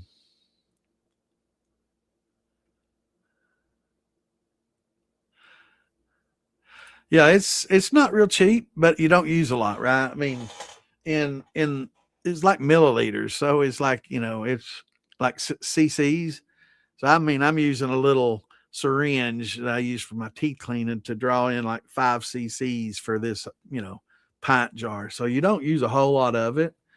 Um, and that may be, you may concentrate it and do a little better. Hello, Miss Marie. Good to see you. I think it'd be best for that combination, just to add some flavor notes and nuances. Um, and again, you could probably, melt down some caramel and some, vanilla and get some, interesting notes out of that as well with some staves. But it does have good flavor. I'm not taking away nothing. It makes me want to take a drink. It does have good flavor, and I like what it did just alone to the 3 grain. It just doesn't have that rich oak char flavor, but it's better than just the grain alone for sure. And if you had to add any, it's better than nothing for sure, absolutely. And I had to figure out the cost to see if it's worth it, but it does add some interesting flavor notes. I would just prefer a little more barrel char flavor, and I think a combination of that and staves would be really good. So I'm going to do that.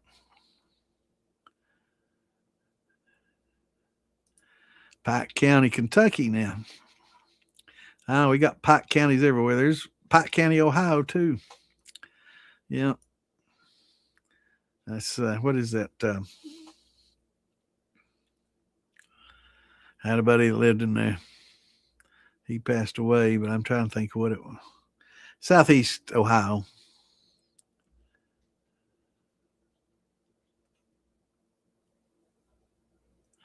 What's going on, Dexter? Good to see you, brother.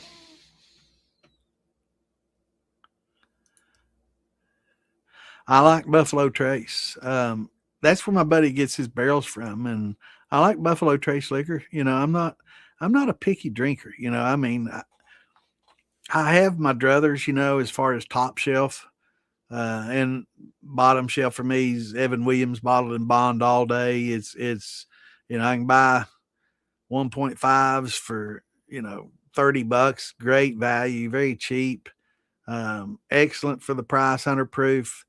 Um, are there better? Absolutely. For the price, I don't know. I have my doubts, but for the money, it's good. I love Buffalo Trace, makes good liquor. We've got their formula. Let's see. Wait a minute. Wrong button there. Let's see what their grain bill is. Yeah. I'll get my handy dandy magnifier out here. Buffalo Trace, char level 4, 125 barrel entry proof, 75% corn, 10% rye, 15% barley. That's their mash bill. I like weeded too, though. Like Makers and some of the weeded stuff. I like weeded real well. I like it sweet. I'm not a big rye fan, but a little bit of rye doesn't kill me. But when it's a high rye, like a 30 or 40%, higher percentage rye, absolutely not. Green label stuff, no. But I like wheat. I like a lot of wheat, and I like oats. And most of these commercial places don't fool with oats.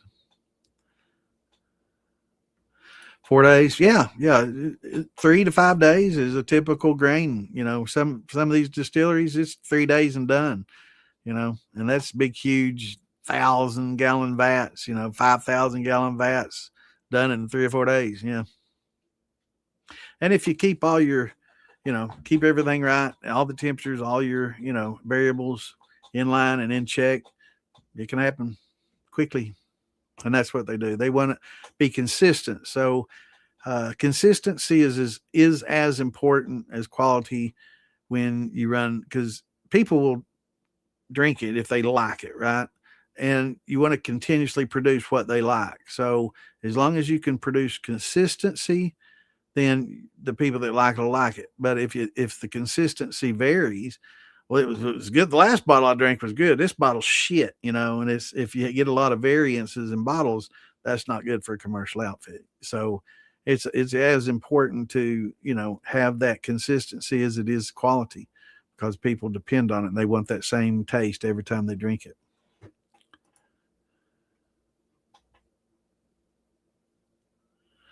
That's awesome, man. What's going on, Drew? Yeah, we're in here late. 114 heat index. Oh my God. AC went out. My AC in my car is going out, bro. And it did it in 90-degree days. It never does it when it's cool. I feel for you, brother. You must be out there in Arizona or somewhere around there in Nevada or somewhere, man. I got a buddy who lives out there and it's the same way. And he's like, oh, but it's a dry heat. And I'm like, yeah, right. He's like, you're right, man. It's so fucking hot. I don't go outside. I'm like, crazy. I don't like the heat. I'm a fat cold weather man. Of course, Santa loves cold weather, right?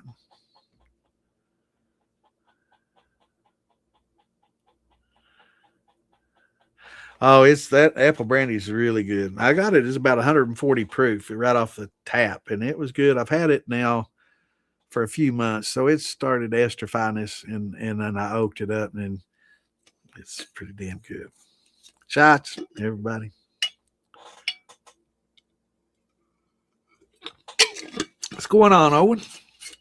Hello from Roseburg, Oregon. Awesome, man. Yeah, we got a lot of Western folks out here. We got a lot of Cali and Washington and Oregon. Good to see you, brother. I think got a few from out there. Thanks for joining the show. We're on here every Tuesday and Saturday, unless I'm at a festival or I'm sick. We'll be here every Tuesday and Saturday, 8 Eastern's when we start. So if you got any questions, just getting into the hobby, This is the place to ask, brother.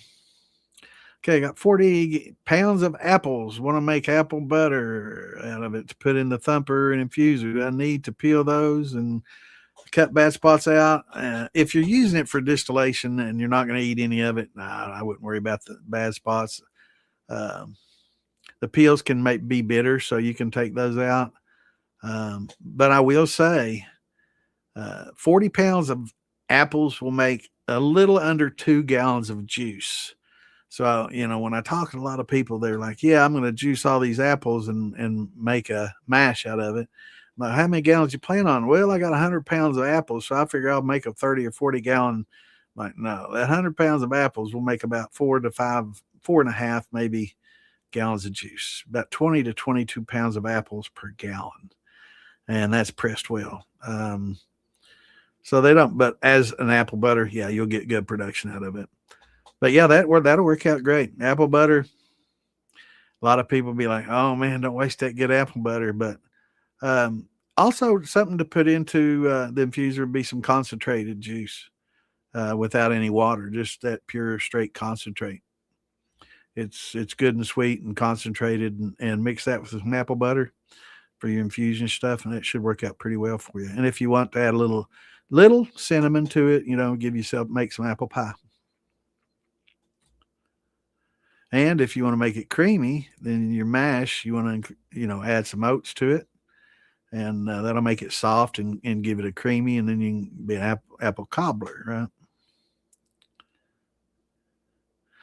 Silovich, awesome. That's awesome. Yeah, I love me some brandy. I make plum wine, and I do make some slivovich. That's what they call it over in Western or Eastern Europe. Slivovich, very popular drink over there, and it's plum brandy. But yeah, I make a lot of plum wine and plum brandy. It's good stuff. Plum wine's really good. I love me some plum wine. But yeah, after it gets to a certain age, I make plum brandy with it. That works pretty well too. But any of my wines, like if something just doesn't turn out right and it doesn't taste good, or if it sits for long periods, most of your fruits aren't like grapes and cherries. They just don't age well over a long period of time. So you have to, after a couple of years, they start really degrading in their flavor. So then it's just time to infuse and pull the alcohol off of them. Nah, that lacquer's good, man. It'll slicken your insides up, man. That food you'll lose weight because it'll just go through faster, right? Yeah. No, I'm just kidding. I have to make sure I'm telling people I'm kidding because people think I'm serious. Kiln dry, awesome. It's ready to go.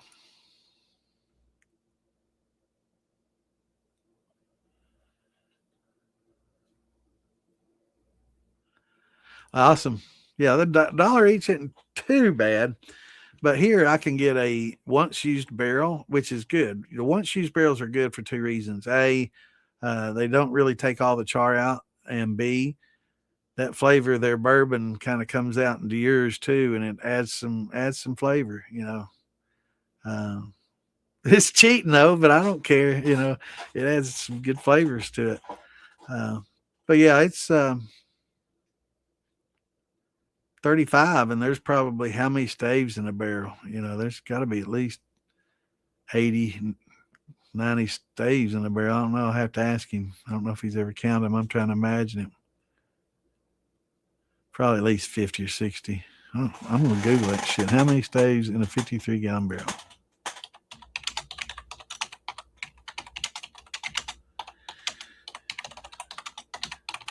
I'm guessing 75. Oh, I'm crazy. 35? Oh, I don't know, man. Those staves look fat. Those are some fattest staves I've ever seen.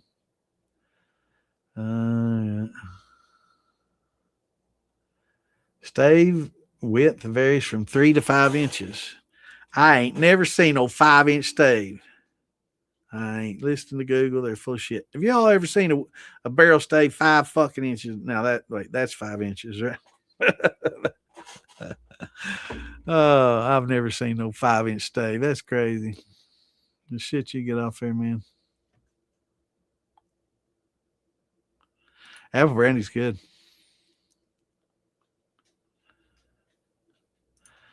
Yeah, your dog likes moonshine and gravy.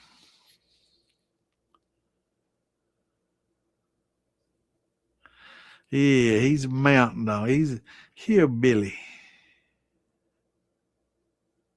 Yeah, I use Campton when I do my wines. Absolutely. I've never heard too many people say it's not good to use. Um, that were knowledgeable, and I'm not saying the person that mentioned it in here. He's just repeating what he was told. And I'll say that the person that told you that, don't be mad at them because they're probably just passing on what some fool told them. And if you keep going back to some person that really doesn't know, that is an internet hero that wants to act like they know, and you get a lot of those. And there's a lot of people that use Google for information to answer questions, and I don't mind that so much. It's just that sometimes Google's wrong, but at least they're trying to help. That's a lot better than just a bullshitter that's just pulling it out of thin air and just saying stuff just to be heard, and acting like they're an authority and they absolutely have no clue. And I've seen it so much, and especially when it comes to factual things. Opinions are like assholes. Everybody's got one, and that's fine. Everybody can have opinions, and good, more power to them. But when it comes to scientific facts, now you got to lay down some facts when you're talking about them. So yeah, it's gets a little bit much. Research and development, hell yeah.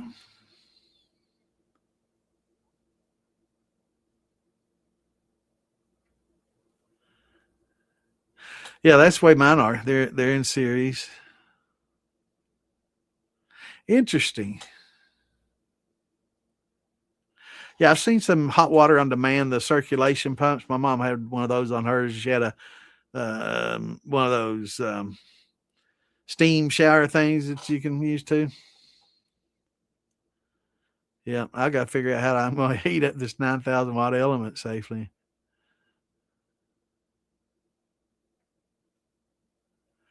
Um, it would have a different flavor. Hickory's probably going to give you maybe. I'm going to guess maybe some kind of a cinnamon flavor. What?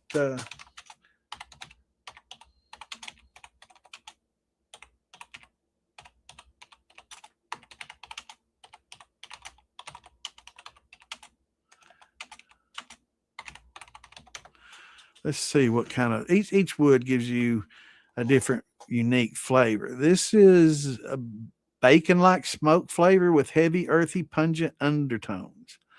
Unlike traditional white oak barrels that focus on sweet vanilla and caramel, hickory introduces heavy, rustic barbecue intensity to the aging. So it's going to be a love or hate kind of thing. I probably sounds like I like it because I like smoky. Sharper, more aggressive than a standard oak.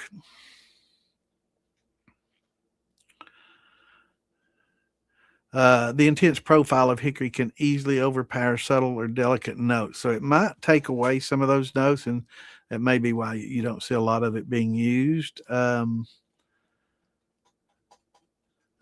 Used primarily a lot in heavy, dark beers. So I guess it's kind of good for that. But I would probably stick with oak. Now I know cherry and apple both are pretty good. I know that chestnut used to be one of the primarily ones used, and it gives a lot of color quick too. So it can probably easily overdo it as far as bitterness and tannins. But if you do use the hickory, just keep an eye on it and don't use it for as long as you would an oak. And and it's okay to use Google. Sometimes I don't know all the answers, nor do I profess to. I've never done it on hickory. I know some people use the chips. I've never been fond of that because I don't know what process these chips go through for smoking. I don't know if they're spraying on some kind of flavor that would make your grill smoke flavor better, but not really intended for human consumption, like what you would be, pretty much consuming them because you're putting them in something you're directly consuming. So a lot of these things I don't trust for that reason, and I don't recommend them for that reason. Now, like the Jack Daniel ones, is that really just the chipped up barrel staves that they're using? If so, then that'd be a perfect thing to use. If do they spray them to enhance them? I don't know. I'd have to see the process and go there and see how it's made, literally. But staves are just fresh, kiln dried or firewood that's been stored and seasoned. Get you some white oak, cut those ends off like we talked about to get rid of that bar lube, and then cut them into small pieces, char them up, or just buy them. A lot of people, go through all that, buy firewood, buy, cut and char, when you just buy staves or buy, the shavings and the tea bags off Big Beard and Steel Wheel, spend $10, be able to do a few gallons and not have to worry about jumping through all the hoops, right? That's awesome. 20-gallon copper. That's perfect, bro. That's 20 to 30-gallon copper is a perfect little still, man. A lot of people consider hobby stills, the upper limit's around 30 gallons. I say 50. Sometimes people don't run as often and they drink a lot. So, but there's a certain cutoff where it's generally definitely, but like in Missouri, you got 100-gallon a year limit, that's 25 runs out of a 15-gallon keg. That's a lot of, that's what 25 runs. That's what once every 2 weeks, 52 weeks, it'd take a lot of running.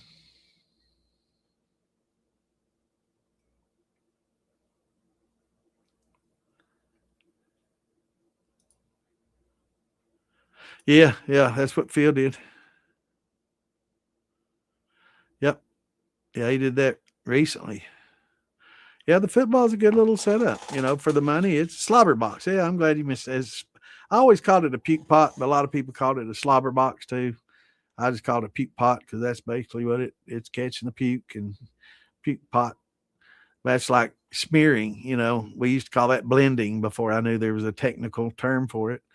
But puke box and puke pot, slobber box. Yeah. What's going on, Kenny? Good to see you, brother.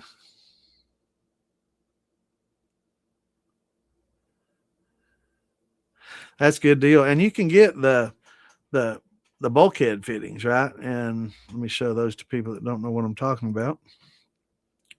You can get this and put on that bever, and this is why I like pictures. They're worth 1,000 words, but you can get that. It's kind of upside down, but you can see it's got a silicone gasket, and on the bottom is where your 2-inch tri clamp is. This is 1.5 inches, but it comes in 2 as well. I just got this for the picture. But yeah, you can drill your hole and make it just a little bit larger than the threads there. And you'll want to put your gasket on the outside and on the top where your tri clamp is, and then put your threads and the nut in the bottom and tighten that up, and you'll be good to go, man. You'll be able to start using, spools and being able to put, maybe a column like what we were showing earlier. Of course, it would have a different file format, but I hate that this has to go custom every time. But yeah, you can stick one of those right on top of it once you add that to your 13.2, 15, 18.5 pot lid. But yeah, it's just a standard bulkhead fitting. Tri-clamp bulkhead fitting. Works great. I wouldn't recommend these for the heating elements. I'm not sure how well that gasket is going to deal with heat. Maybe somebody that has one can correct me if I'm wrong. I would probably prefer it to be welded in. But if somebody's used this successfully and not had any issues, let me know. But yeah, that's just an option, and eventually you're going to have to fix, the 3-pot anyway, because those gaskets that go out of the plumbing on the top, those will break. They're easily broken. If you over tighten it slightly, snaps. Under tighten it, it leaks. Over tighten it, it snaps. So that's kind of fucked. So yeah, there's a lot of things to replace on those, but for the money you're getting them for, it's not bad, right? You spend $100 on a 10-gallon pot with a couple of small pots that you can use for other things. But yeah, it's not a bad deal. It's just that you're going to have to do some work on it to make it work well. I'm glad everybody chimed in. I never can remember slobber box. I called it a puke pot salon. I never.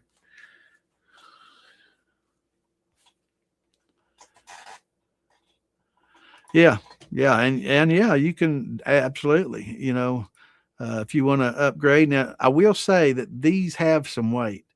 So if you're gonna use one of these, you may have to have some sort of support from above for these. But yeah, a nice 4-inch column, awesome. Mine's too tall to use inside. I can only use it outside. And I don't have anything to suspend and support it, so I haven't used it yet. So back to this with a good deflegmator in and a couple of side glasses until I can get it something set up. I've got an umbrella support thing that has one like the little floating umbrellas, and I hate taking my umbrella off. It's pretty nice, but that may end up supporting my column at one point in time. That'll be pretty cool. I've gotten 187 and I really wasn't trying to shoot. I could have easily gotten more, but just out of this right here. And mine, I did have a few sight glasses in it though, so had a little bit more height, and had a few sight glasses with copper mesh, so I was getting reflux from those. And I also had this same deflegmator that comes with these. I did increase the feed lines. These are little small lines, and I increased the lines that feed them, and got a tap and die and rethreaded and put larger fittings on these to upgrade it to get a little better flow. I think that was quarter, and I went it to 3/8 with no issues, and got a lot better flow because they're really small. But they will work with these. And yeah, I got 187, and I could have probably lowered the temperature going into the pot and lowered the temperature of the water going into the deflegmator and increased the flow rate, and got over 190 easy, no doubt. I'm gonna have to go food line. I think I'll have to look and see, but we had some corn earlier, and it was like saying 5 ears for $1, but a lot of it was real small. So this year, I had another farmer on here last week was talking about that their corn didn't do that well this year, and it's either been dry or wet, too wet or too dry in a lot of different places. But they had a lot of small ears, good flavor, but it's just real small ears. Oh hell. Yeah, we've been getting some bad storms here, but knock on wood, we hadn't had one in a couple of days.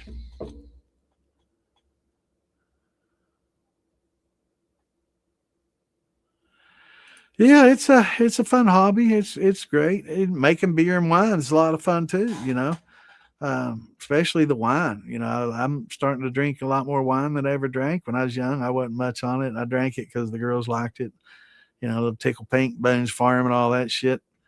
But now I'm starting to get into wine, especially some of the dark, dry wines, and starting to get into it, man. It's a lot of fun.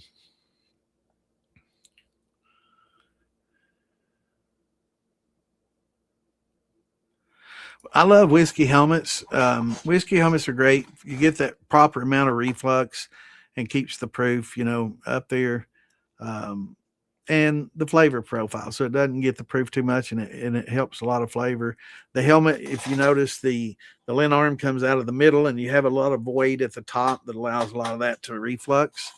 But yeah, it's a nice. I like the helmets and the horse heads. Yeah, I got a couple of those columns. For what you spend on the column, if you buy those parts separately, it's going to be almost $200, $220, $230 to buy the parts separately for sure. So I got a couple of them. That way I'd have all kinds of elbows and spools and an extra, the way it's a lot of times the way I set mine up, I'll have two condensers and I'll use valves so I can go off one, like coming up out of the steel, I go into a T, and on one side I can go directly into a condenser and strip, and or just strip the heads off and then close that valve and then go to the other one and run hearts on the infusion side. So that's kind of like my bypass that I created, but it's a little easier to use. So there's a lot of different things, a lot of different ways to plumb it. I'll show some pictures here one of these years. I don't have them on my PC. I need to transfer them. I have them on my phone. Let's see. I don't know if y'all can see my phone or not. It's hard to see. I'll have to transfer those. Let's see if I can do that right now real quick. I'll show you what I got.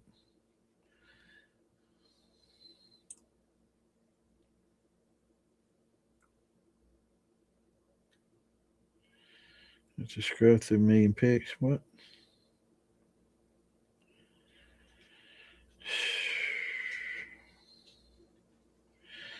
Man.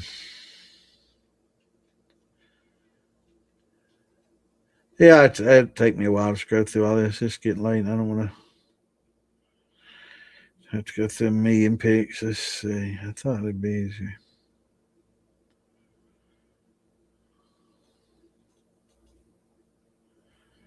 Probably scrolling past. I got several different setups and unique setups. Here we go. I don't know if you can make heads or tail out of this picture or not, but okay, so you see where it's coming up out of that and going into that sight glass and then into a T. So on the right side, it's going into a condenser, and I can strip it straight into that jar, right?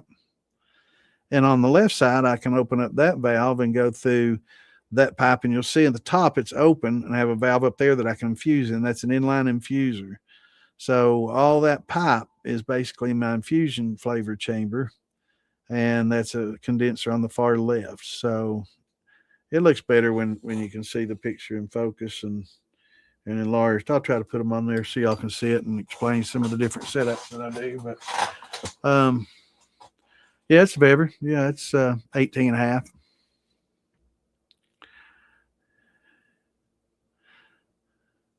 What's going on, LJ? Good to see you, brother. Doing good, man.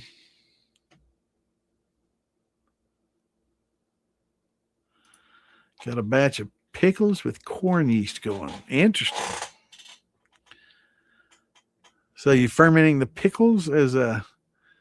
I know there's a lot of good fermented foods. It's something maybe we'll do someday talk about, but there's a lot of really good benefits to a lot of these. What the hell did I do with my drink? There's a lot of benefit to gut health for a lot of these fermented foods. Yeah. Yeah. 2 to 2.5 pounds, 2.25 is just about a good sweet spot. But yeah, the field corn isn't sweet, but the field corn is designed and selectively bred to provide a lot of starches. So those starches are actually easily converted to sugar. So they're actually complex saccharides. They're actually sugars. They're just when you eat it, it doesn't taste like sugar because it's starch, right? So we can take those starches and convert them back to a simple sugar and make them sweet as hell, man. I mean, I can take field corn and convert it, and then you taste the what's remaining after it's converted, and it's sweet, right? If you ever taste your gravity when it's 1070, 1080, it's got sweetness, right? So there's lots of sweet in that, but you have to convert it, right? With those enzymes.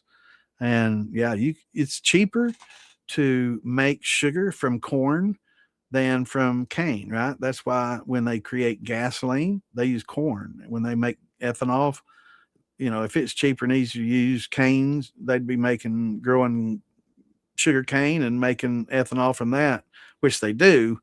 But it's much more efficient and cheaper to use corn to make ethanol and to get sugar from. It's cheaper to get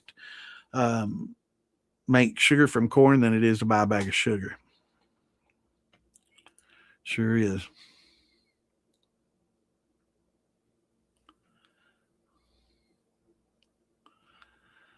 Yeah, boy. That's a good place to get them.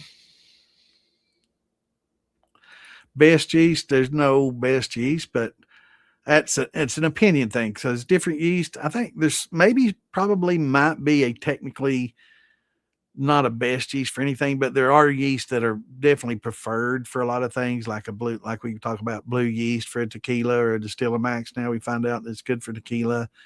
Um, and certain rum yeasts that have enzymes added to them for rums, that uses molasses and which has a lot of unfermentables that these enzymes that are added to the yeast will actually convert. If you didn't want to convert, I'd say Wile would probably be one of your better yeast to use because it'll do the converting for you.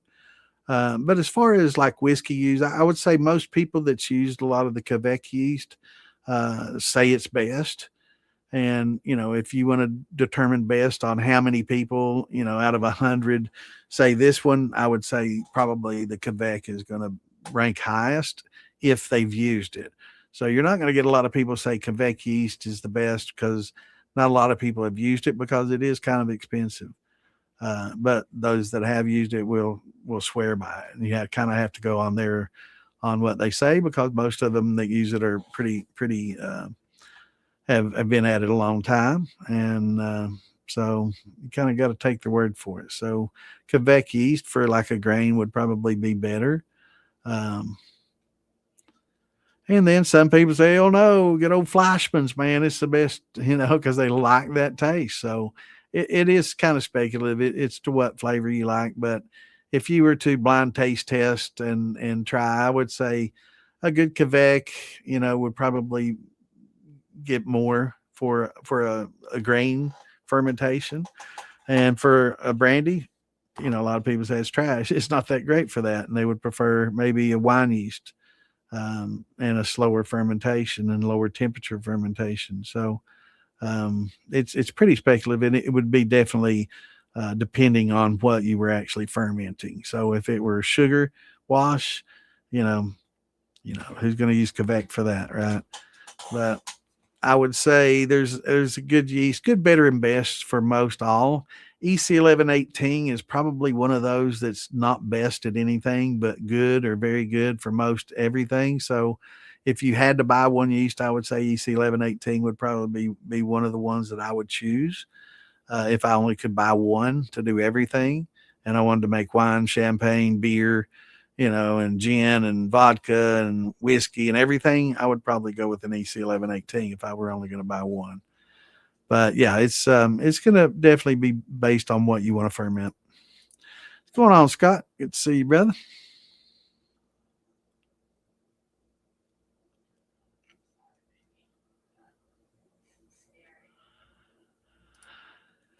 Glad to have you, brother. I thought I'd seen you on here before, but definitely welcome.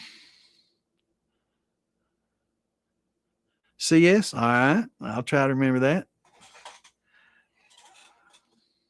I'm gonna call you LJ though because of that name, but CS. All right, I'll try to remember. What's going on, Miss Marie? I'm sorry, I'm so far behind right now. Lord, I'm getting worse.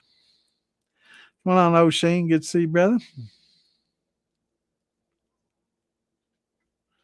No, I haven't, but I definitely want to. I know Doug. I mean, we're not like tight chat buddies that chat all the time, but I know him. He's a great guy and makes good liquor. I've tried his stuff, but I've not been to his place yet. But definitely a place that I want to. I don't get out and travel a lot, man. I'm kind of a hermit, so getting me out to a festival is like pulling teeth. But there's a few I go to every year, but I really don't get out like I used to. I don't run and get out. I'm a hermit, man, by heart.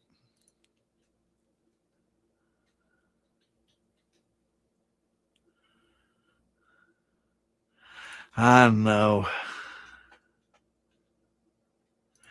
We'll get her. We'll get her taken care of. I'll get caught up now. If you're asking questions, just wait, be patient, listen to the answers of the other questions because they may be something that you want to know about as well. But I try to get to them, and if Clint's not here to help me, I'm a little slower. So Just bear with me. That's right. So, I mean, if what you get, I mean, but you got a 20-gallon copper, man. Of course, you got some good coming out. Yeah.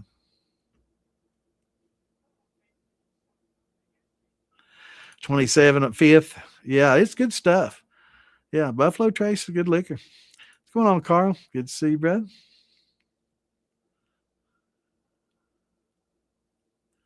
No, the happier the yeast.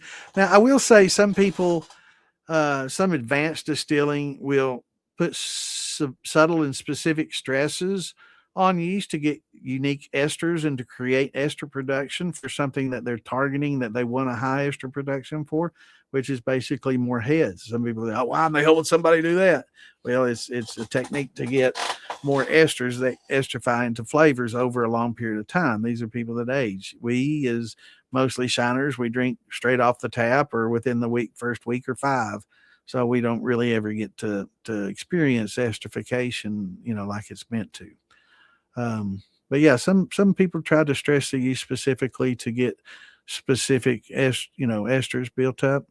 But for the most part, yeah, it's best to keep them happy as possible because that's fewer off flavors and fewer headaches and fewer issues and balanced organic acid production.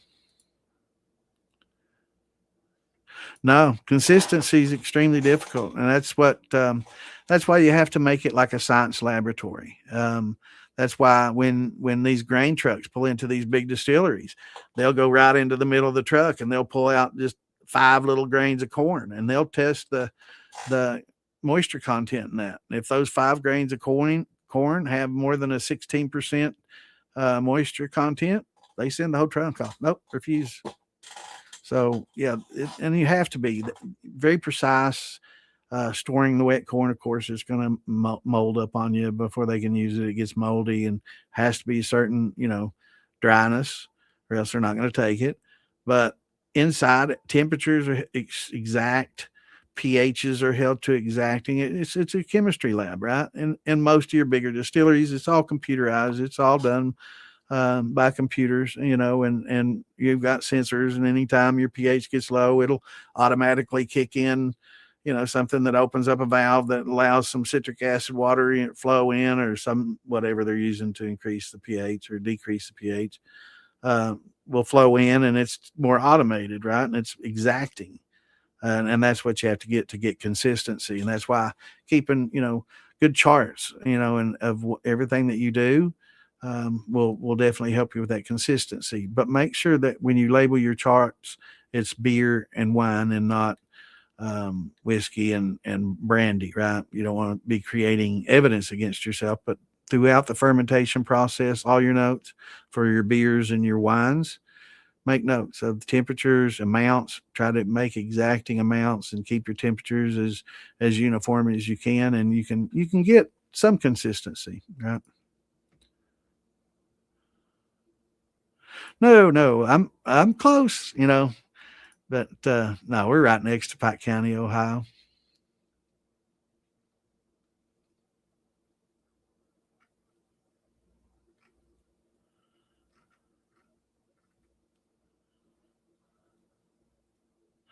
What's going on, Trickster? Good to see you, brother. On the West Coast, yeah, we got quite a few West Coasters in here. People like making moonshine everywhere, man.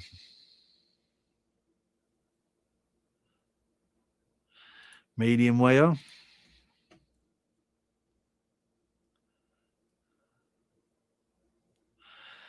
I've been called a hell of a lot worse than that, man.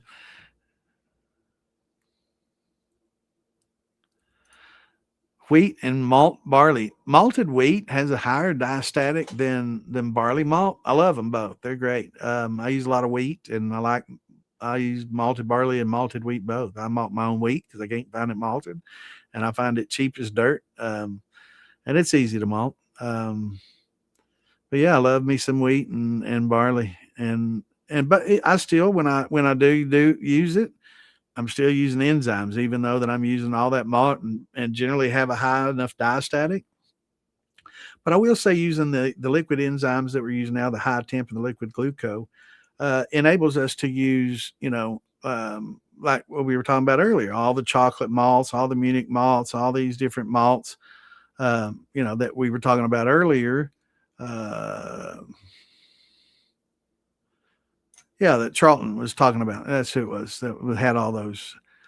So when you use a lot of those, you don't have to worry about diastatic anymore. When you got the liquid enzymes, you can just use whatever malts you want, and you can use a 2 row instead of a 6 row. And go for flavor instead of going for diastatic. And when you go with those 2 rows, you have so many options of flavors, right? That he's talking about. Um, so yeah, I mean, some people love, a malt. Some people don't like the malt flavor, and they prefer, unmalted, just straight. Some people don't like it even cold filtered, or some people prefer cold filtered. So there's just so many preferences. But yeah, I like using especially the malted wheat. It softens the wheat and gives it a sweet flavor. Doesn't get too grassy. Yeah, it's great.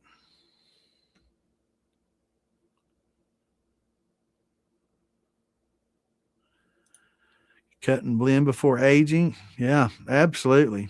Yeah, definitely. And when you do your cuts for aging, it's going to be different than your cuts for just drinking, right? If you're making a white dog to drink, bottle and drink, it's hearts, right? You're going to want hearts because you don't want the heads and the tails in there because those don't taste very good. But for like aging, let me show you the chart. So for aging, you can sneak a little bit into your heads and sneak a little bit into your tails, and the esters in those heads and some of the oils in those tails and some of the acids that you have in the distillate will estrify. And the esterification process, read about the esterification process and some of the phenols and polyphenols and flavonoids and other things that those create. And you'll learn why, they'll sneak into bottle 6 and 7, or maybe in between, and go down to maybe bottle 15, 16 when they barrel. And because those little bit of heads that's in maybe jar 7 and a little bit of oils and stuff that are in jar 15, 16 will esterify with the acids that are in 8 through 14 and create some interesting floral, light, delicate, very good flavors, that esterify and mature over time. When you taste them to start with, they're horrible. A good example is this right here. This is heads. On it, I spelled glass cleaner, right? This is heads. Horrible. I had and a big thing of it, and I used just a little teeny squirt to clean my reading glasses with. So these last me a year and two. The last time I filled it, I got probably to about halfway, 3/4 way down. It'd probably been in there close to a year. And man, it started smelling so good because at first it was just like fingernail polish remover. But by the time I was 3/4 the way through this, it was like, damn, that smells pretty damn good. And of course, I couldn't drink it out of this plastic. I probably could have put a drop on my tongue, yeah. But it smelled completely different. So it esterified. And all that acetone had broken down, and all of the ethyl acetates and everything had broken down into different compounds. And it actually smelled pretty damn good, and it would smell, and after I wore my glasses, I could smell it evaporating off my glasses, and it smelled good. It actually smelled like something I wanted to taste, and I wish it'd been in a jar for that long, and I would have. But I'm kind of weird about plastics and microplastics. But yeah, they'll sneak a little bit into the heads and a little bit into the tails for long-term aging. Wouldn't for something that you're going to be drinking instantly, though. Thanks, brother.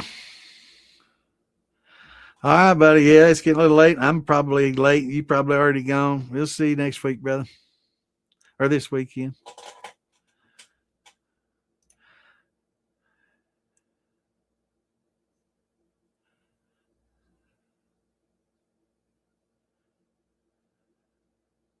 Yeah, that's that would I don't know. It's good in a way and bad in the other. I'm a capitalist, and I don't like heavy government intrusion. So I think North Carolina's, man, they're pretty strict on alcohol there. They got their ALE, and it's really tough to be a shiner in North Carolina. If you live in North Carolina and you shine, you come in and ask questions, please don't say you're North Carolina, because I don't want you getting in trouble. And they're very strict, and this is broadcast everywhere. So be very careful.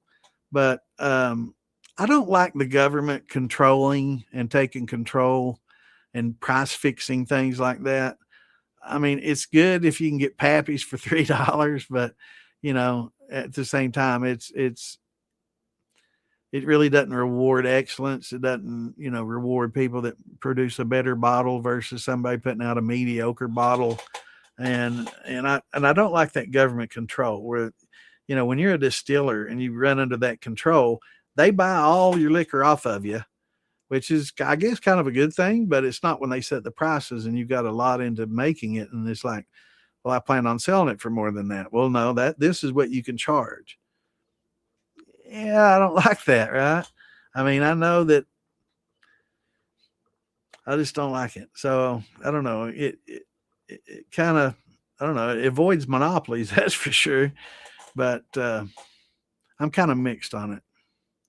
It makes it real tough for a distiller, though. And they buy everything that you make, but you have to warehouse it.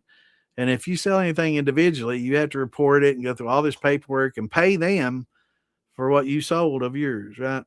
Instead of just paying the tax on it, you got to pay them, and then they'll pay you back the profit. And in some states, you even have to warehouse your own. You sell it to them, you warehouse it, and then ship it out as it's needed, but you pay for it as soon as you make it.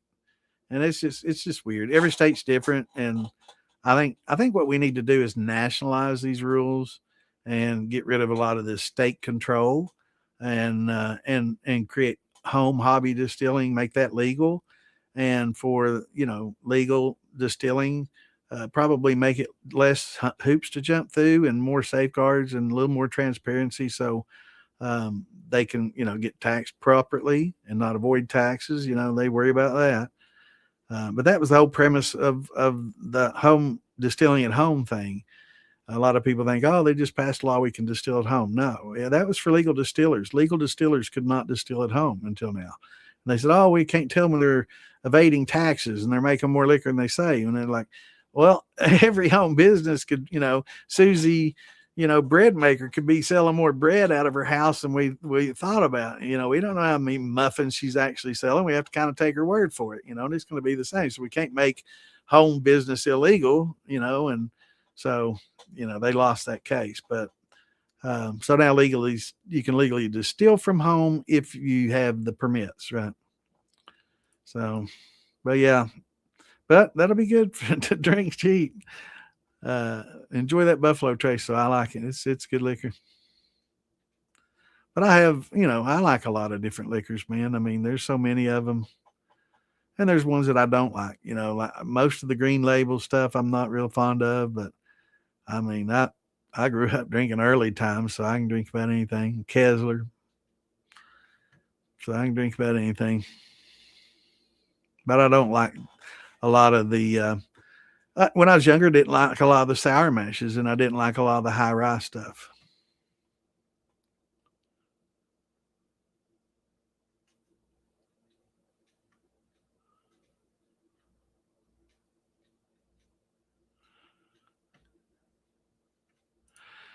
Going on a minute. New to distilling. I'm curious on how much liquor should be coming out of my spout when distilling. You'll have to get a hydrometer. That we got two different hydrometers. One is for measuring sugars in your mash, and the other is for proof. To measure the proof, and it's called an alkalometer, but it's a hydrometer that you measure the proof of your alcohol. And distilling, the proof that you're coming off at will depend on what the proof you went in at, and B, the type of system that you're running. So if you're running a column, like this, you're gonna be coming off with some pretty high proof, right? You're gonna be coming off at 180, 190, running a column with a deflagmator. Yeah, it's gonna be very high proof. Whereas if you're running just a normal, whiskey cap still, you're gonna be coming off at 130 to 50, right? 60. So it depends on the equipment and really the proof of the mash. If you go in with just basically water with a little alcohol in it, it's going to be hard for the distiller to just pull what little alcohol's in there. So you're going to come out with a lower proof. But if go in at a proper proof, it will depend mostly on your equipment. But generally 120 to 140 for most of your, like if you run the Vever that I was showing earlier, the football Vever, you're going to come off at about 140 with those. Keg steels with a little column like I was showing, you're going to come off at about the same. Why am I not getting my pictures come up? You're going to get about the same, So unless you run a lot of cold water through that. So if you have like a keg set up, wow, this is laggy. Your browser's having trouble sharing your video. I didn't want to share a video. Okay, I was just wanting to share a picture. That was very laggy and weird. That was weird. So anyway, if you got a column like this, you can come off anywhere. If you're not using that deflegmator, that's right above that little sight glass, you'll come off at about 140. If you run cold water and circulate it through that deflegmator, you can come off as much as 185, 187 I've gotten. So, it just depends on your equipment and how you're running it. Now, if you run just straight through a little whiskey cap and a traditional steel, see what pictures I got. Just a typical. I don't even see any. I have to look elsewhere for those pictures.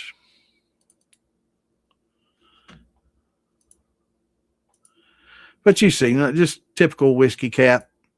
You're going to, you're going to get, let me see. I know I got some pictures here. Maybe they're here.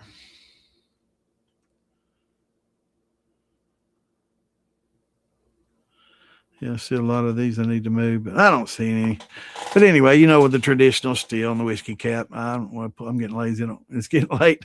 I don't want to pull up pictures. But if you have like a regular whiskey cap, with the cop, the lint arm coming out, you're going to get about a 140, 150 average, in those.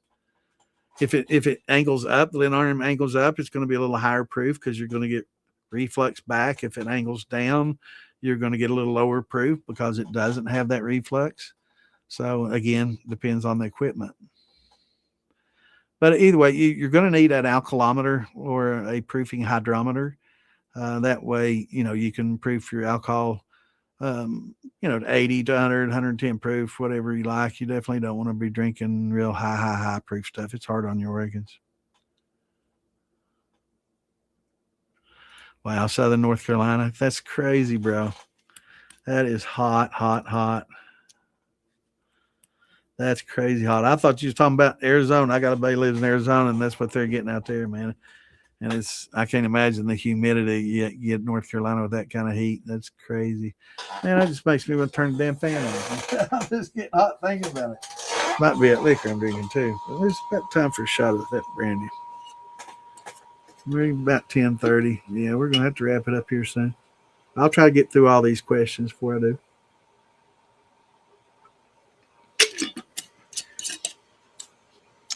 Man, that's tasty. I like apple brandy on that wood. That's good stuff. Yeah, man, I can't imagine, bro. My car and my AC went out in the 90s, and that's like, holy shit. Yeah. The hickory, you definitely don't want to overdo it, and it can give some interesting flavors. I like the sound of that bacon. It might be something to go with a fat wash. So that would be something, but definitely keep an eye on it, right?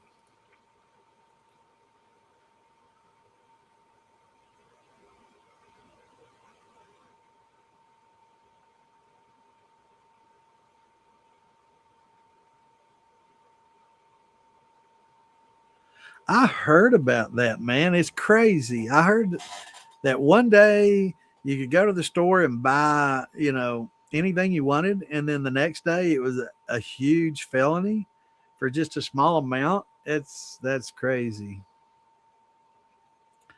I don't like that. I don't really get into politics, or but both sides do some crazy shit, and I'll have to say that's some crazy shit.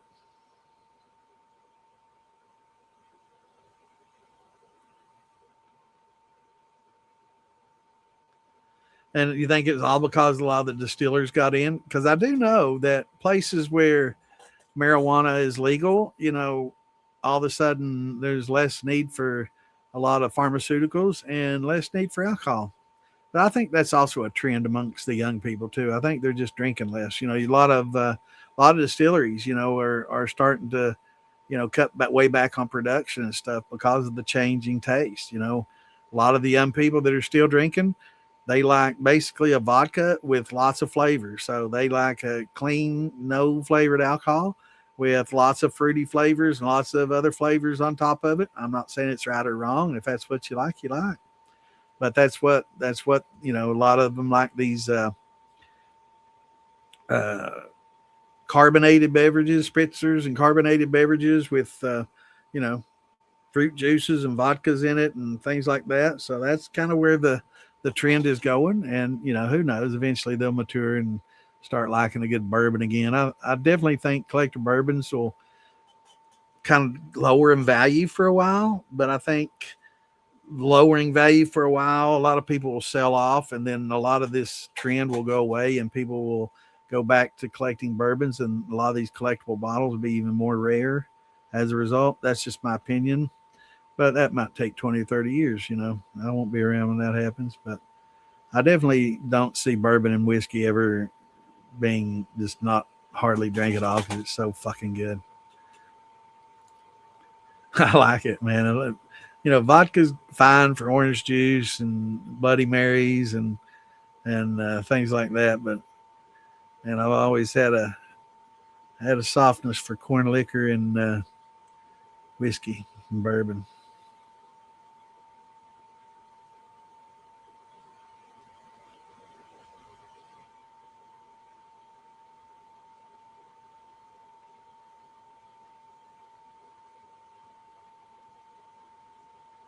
Yeah, actually, the football still. If you're on an extremely tight budget, um, the keg and the column's probably going to be one of the cheaper ways to get into it, or that Vever football steel. It's gonna, this, like a keg and a column. I like that keg, but I'm not real sold on that column. It's okay.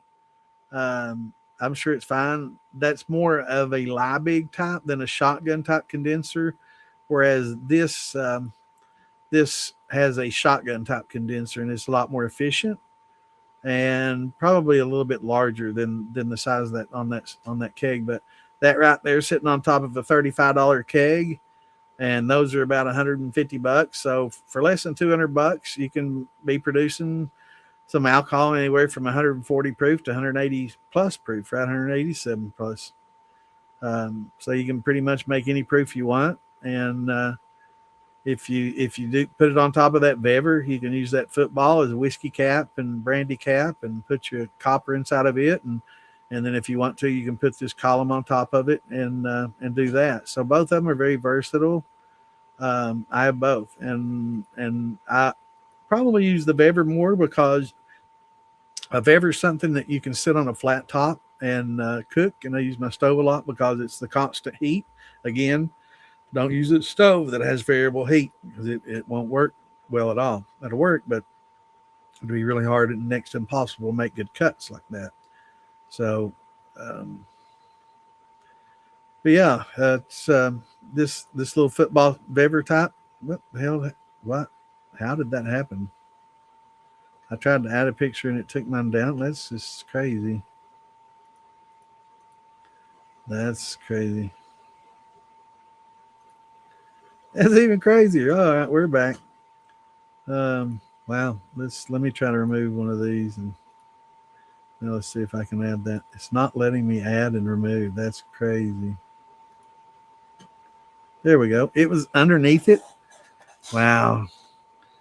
Yeah, StreamYard is kind of bugging tonight a little bit, but that's a football steel, what we call a football steel. That and a keg steel, that's the best budget. You know, that's about the bottom budget. You can get the 3-pot, but you're going to have to do some work on it. And they're really, for the amount of time and trouble, you'd probably be better off just going ahead and getting this. These are, you know, the 13.2s are like 199 and the 18 and a half are like 239. So just get the bigger one, you know. But yeah, that's the way to go. Either that or a keg for a bottom for a budget. Yeah, that's definitely the way to go.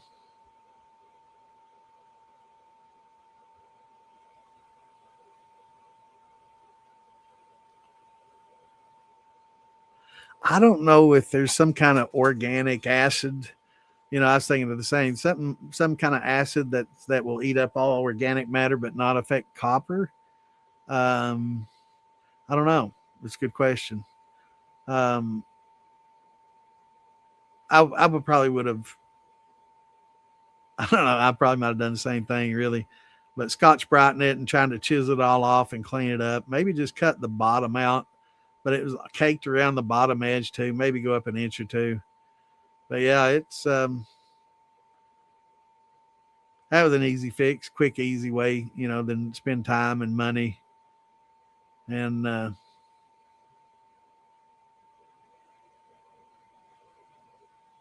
but I don't know. I'm sure there's some sort of acid that would affect organics that wouldn't. Tips on a heavy rye bill, I would say using the Sebflow or what is it, the Sebflow or Sebamil or Viscoseb enzymes. It's a gluco amylase that will glucanase that will help break down the glucans in a high rye mash bill. I'd also not go too hot in temps. Don't go beyond the 150, 55-degree range because the hotter you go with those, the more glutinous they're going to become. Uh, and step mash up. If you're not using corn, if you're using corn, I'd do it separately and step mash that rye up from cooler temperatures up and do the corn from high temperatures down. And like I said earlier, combine them at 150 and then go from there. But yeah, the Sebamil, the Sebflow, the Viscoseb, um, all made by the same company. It's a Enzyme Solutions or something like that. But they make all these. What is it, Clint? But anyway, they help break down those glucans and make it a lot more manageable. Sebflow and Viscoseb, yeah, absolutely. Step match up from cooler temperatures up. But if you're planning on using corn, I would cook that separately from high temp down and then combine them when they both get around 150 for sure.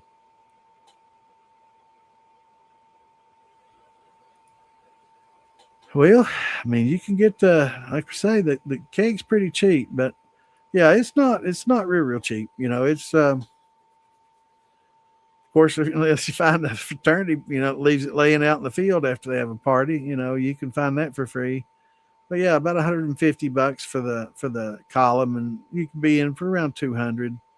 Um, you can buy one of the 3-pot Bevers for around 100, but you're going to be throwing money away because it's going to take time and money to make that more efficient to work real well. And by the time you do that, you could have made another $100 and just gone ahead and gotten what's going to be much better to start with. You got the benefit of somebody telling you that. A lot of people just go out and they buy that 3-pot because it looks cool. The commercials say it works. You got a few people say, "Oh, it was great. It's the best thing ever." And then you get it and you realize that the slobber box or puke pot um, really is just that, not a thumper. That the condenser is way grossly undersized, and you'd basically have to put frozen water in there to keep it efficient, and that's hard to do. And it's just not what you want. So you're going to end the gaskets suck that hold the plumbing in, and you got these stainless flex lines that don't work well either. So it all adds up to not working real well and having to replace a lot of that stuff. And in the long run, probably been better just to spend a little bit more money and eliminate the headache and have you a football steel that you can use straight off the get go. Uh huh. Lyra, what are you going to use a flute?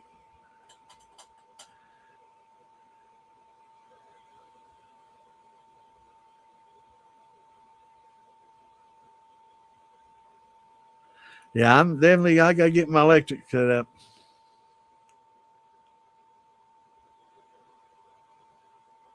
Oh yeah, yeah. I mean it. I used to use a pressure cooker, that I got for next to nothing. Actually, I got it for nothing because it was my grandmother's, and I took it. But yeah,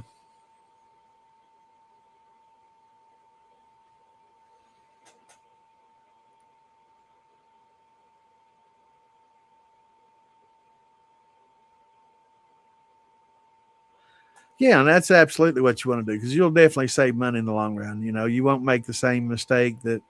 And I'm not saying it was a mistake because they're in the hobby and they're going to spend some time fixing that 3 pot. They're going to make it right, and until then they're piling up biscuit dough on it and making it work, and that's okay. Just be safe, but do it outside in a place where you can contain the fire if you start one, or get a fire extinguisher if you plan on doing it inside anywhere, because it can be dangerous. And we had a lot of people that started fires, through carelessness and not making sure that all those clamps were pulled down tight, and that that the gaskets were in place and not split, and that little steam's shooting out. Oh, I didn't notice that, because you was too busy, drinking the sauce. It happens. And we've had quite a few people. I know some people that's had family members pass away from getting burned up from it. I've had people burn their garage ceilings, catching fire. And fortunately, he had a fire extinguisher, so he was able to pull it out and didn't lose his garage. And I've had other people scald their legs and from just the steam coming off and or coming out on them. So yeah, it's got to be safe. You got to be careful and know the safeguards and be sober when you do it. But it can be a really fun, rewarding hobby. I hope that storm's passed, bro.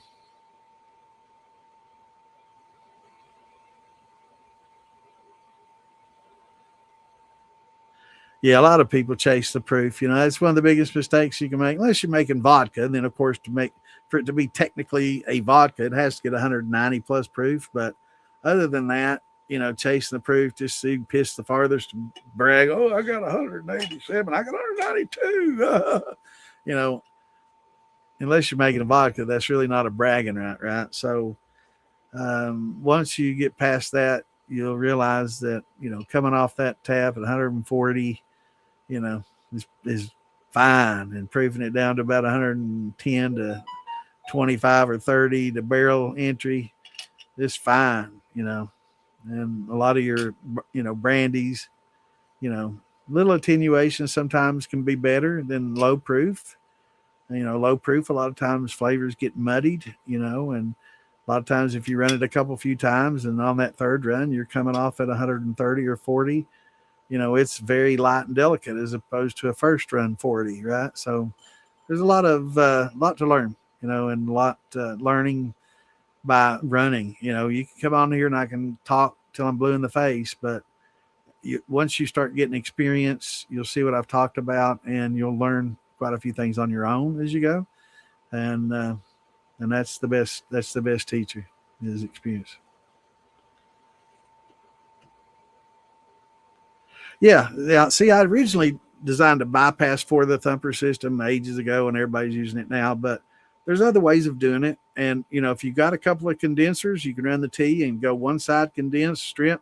You can run a whole stripping run that way, pour it back in the pot, and strip off the heads, throw the valve, and open it up on the other side, and infuse and go into a thumper, an infusion jar, and inline infuser, whatever you got. And it's just another way of doing it. It's a diverter basically. Instead of a bypass, it diverts it, so you can divert it one way or another. And it's just diversion technology. And I didn't come up with that. That's been done for a long time.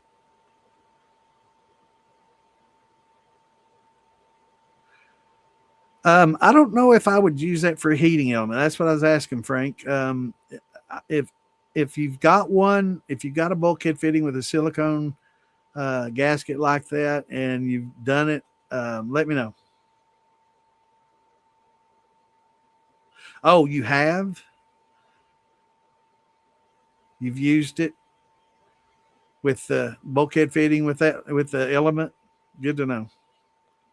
Yeah, that's what I was wondering if anybody done that and it worked well. And that's good to know. What size element you running, Frank? I'm just wondering if a 5500 would be as good, safe as a 3500 or a 2000. I don't know, but that's good to know. I guess most of the element would be in the liquid, so it's really getting cooled instantly. Man, I got hiccups. I need to have a drink.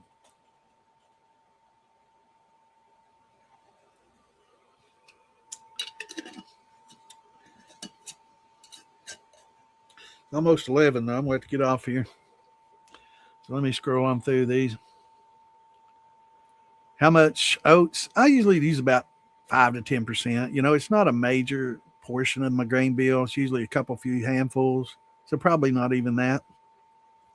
But I like to throw it in just about everything except a brandy for oatfield. But if you wanted to make, like we were talking about earlier, like an apple pie, then you would throw that in your apple brandy. But a lot of times when I'm doing a wine, I'm hoping to keep it as a wine. If it doesn't turn out well as a wine, then I'll just go ahead and distill it as a brandy. But yeah, I like the oats. Definitely like the oats and then smoothness that it gives, and it's a lot easier to work than a lacto.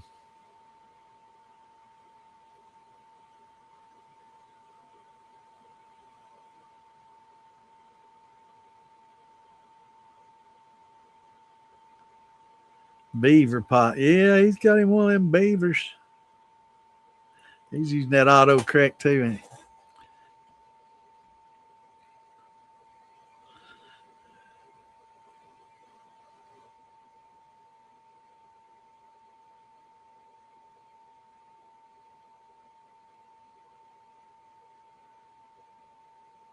Yeah, that's awesome. Yeah, electric's the way to go. I can't wait to get mine set up. Yeah, 10%. Yeah.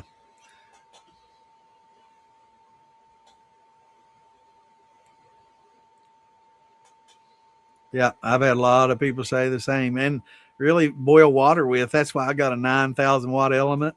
Man, I'm gonna crank that some bitch up. I'm instant boil, right? I'm gonna have that water boiling in no time. And I've heard people using both, electric and gas to because they're not patient, but using like a little shield, I guess, a shroud to protect their electric line. But uh, who was that? He hadn't seen him around a long time. It's hard for me to remember who that was, but it's been a few years. But yeah, he did both, any kind.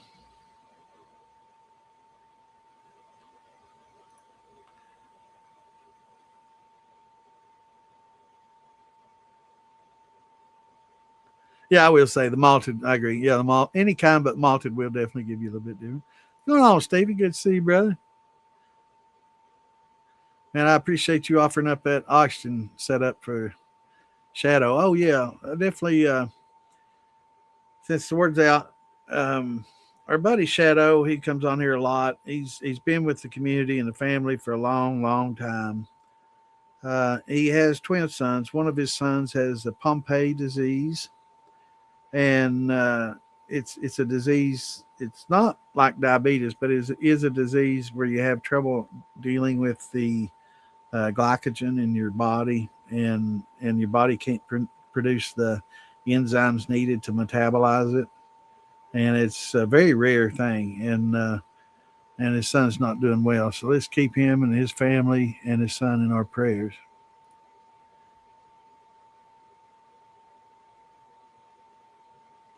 But there's going to be a 50-50 raffle coming up, and anybody wants to get in that can. There's a GoFundMe page also for that, and I'm sure that there's going to probably be maybe a merch package or something put together if people want to contribute something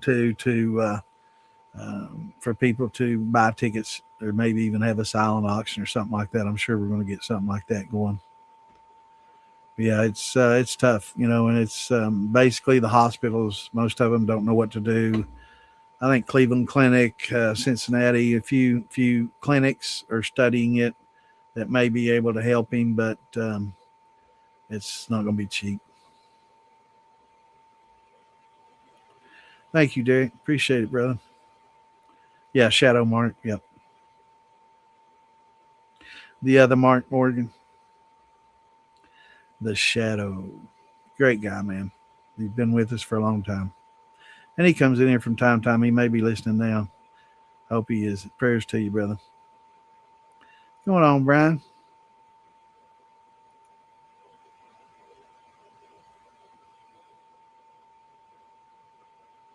Awesome.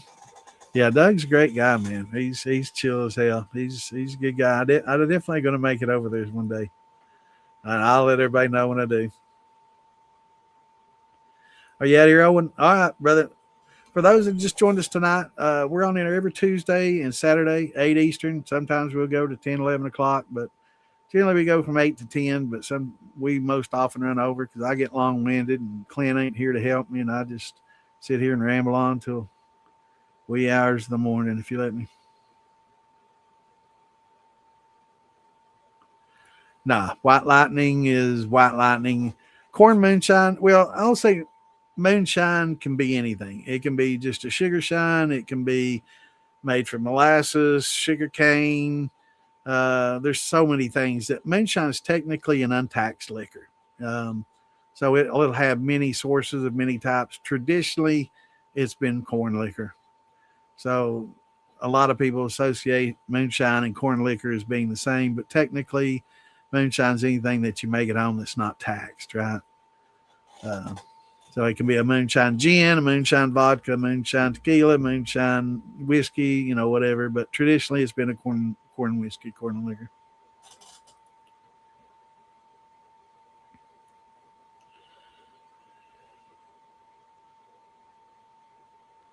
Yeah, yeah, yeah. We definitely depend on it for sure, and enzymes in our body, and that goes back to Mark's sons. We people don't realize it, but like a lot of the enzymes that we use to break down the starches to make the sugars, our body does that with the foods we eat, right? It breaks down a lot of the starches and sugars and that's what his body's having trouble doing, is actually breaking down a lot of these things to feed his body and the cells, right, on a cellular level. So you get real weak in your muscles, and it's the heart enlargement. There's a lot of side effects from it, and prayers that they can help him. And he, a lot of times it happens at a very young age, and this boy's in his 30s, so it can happen at any time, and it's a genetic issue, and it's strange that he has twins. One has it, one doesn't. So hopefully, they can study both of them and come up with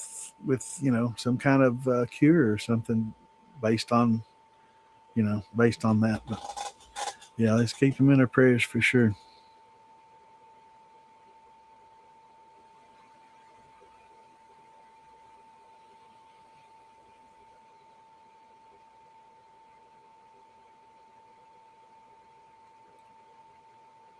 Yeah, yeah, they control it. And I think that's crazy. I think it's extortion too. I think it's government.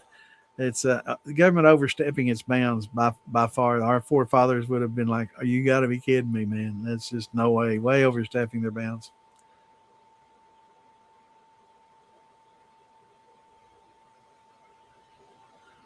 Yeah, yeah, that's not true. It's all white lightning, white dog. There's a million names for it.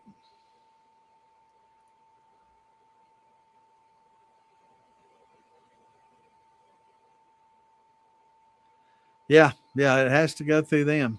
You can't sell it directly. Yeah, it's fucked. I would never go there to open up anything.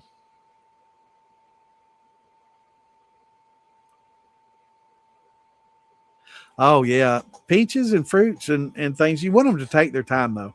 So technically, that's not going slow. 10 days is nothing, bro. So just take it. Don't rush it because you want your fruits to go a little slower than your grains will or your sugar washes. So that peach must, man, that's fine. Sometimes it'll take 20 days, and that's just fine. You want it to go slower. Use that yeast that likes it cooler temperatures. Bring that shit inside and lower the temperature. Set it in front of an AC if you got to get it down. Get it in the low 70s and make it take longer and make a good wine and even in a good brandy that way. Yeah, I know. I grew up on early times, man. That's what the bootleggers had. If we didn't make, that's why we learned to make our own, right? That's all we had. You wanted to go there, and a lot of our moonshiners would put peaches and grapes in it to displace it, so that quart really was 3/4 of a quart with the big peach in there displacing half of it. So yeah, it's that's why we had to learn to make our own.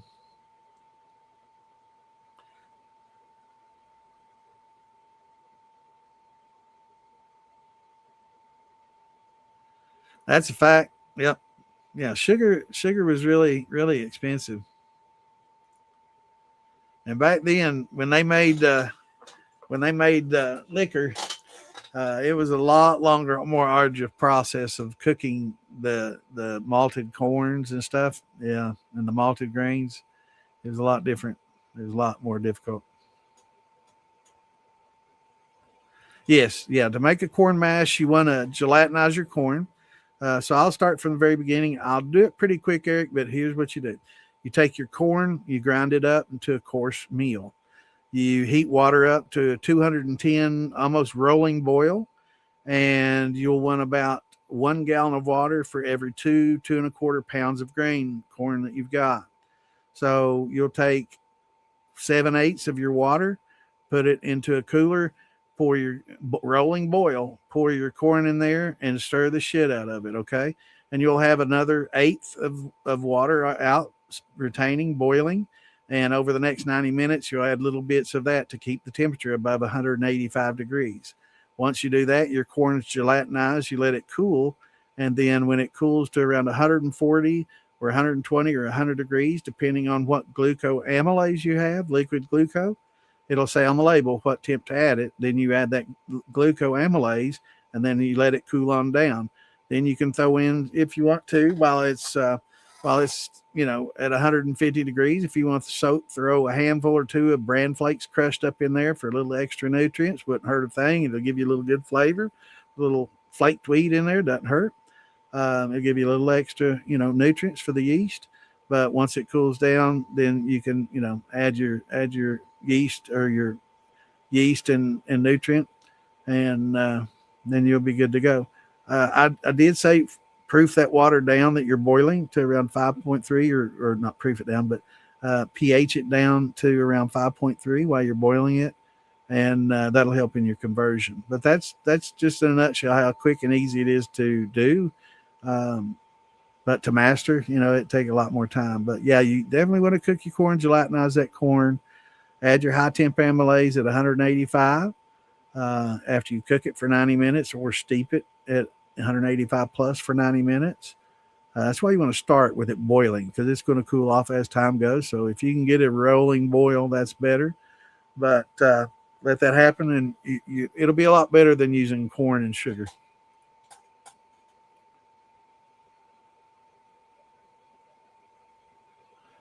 Um, Find me on YouTube. Join my group. Get on Facebook and search DIY Shine and Steel Building. You can see it scrolling by right now. DIY Shine and Steel Building. Search that on Facebook, and me and Eric Ayers are the admins in there. So you, Joseph Justice, you'll see old Santa pick when you join that group. But join that group, and yeah, you can not only ask questions there, but you can post some pics. Or if it's something that you don't want, it's a private group, but if it's something that you don't want people seeing, you want to send it to me directly, then you can, instant message them to me there on Facebook.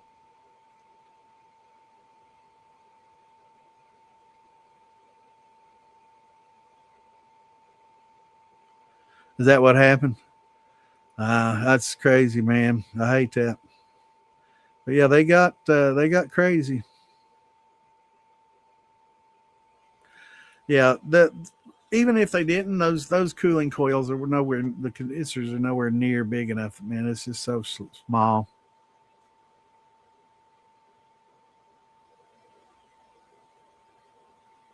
Sebstar, that's what it was. That's yeah. Sebstar makes those. They make good stuff. All right, I'm gonna try to get through all these. 5,500 watt element, good deal. That's good to know, Wormy. Appreciate you, brother. Yeah. I've got a little TIG welder, so I'll still weld mine, but I just want to know for other people if they ask, I can say, yep, I got a buddy that does that and even no problems. Yeah, you wanna get the ones that are designed for this. They're stainless ones. You can use a water heater element. You think you're saving money when you spend $25 for one as opposed to 50 or 60, but you're not, because you're going to go through two or three of them in the same, probably more in the amount of time that you do with stainless one. So get a good Denord off Phil Billy, and you won't regret it.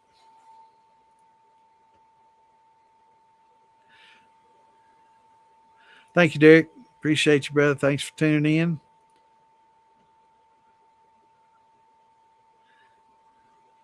Been shining 6 years. Awesome, awesome.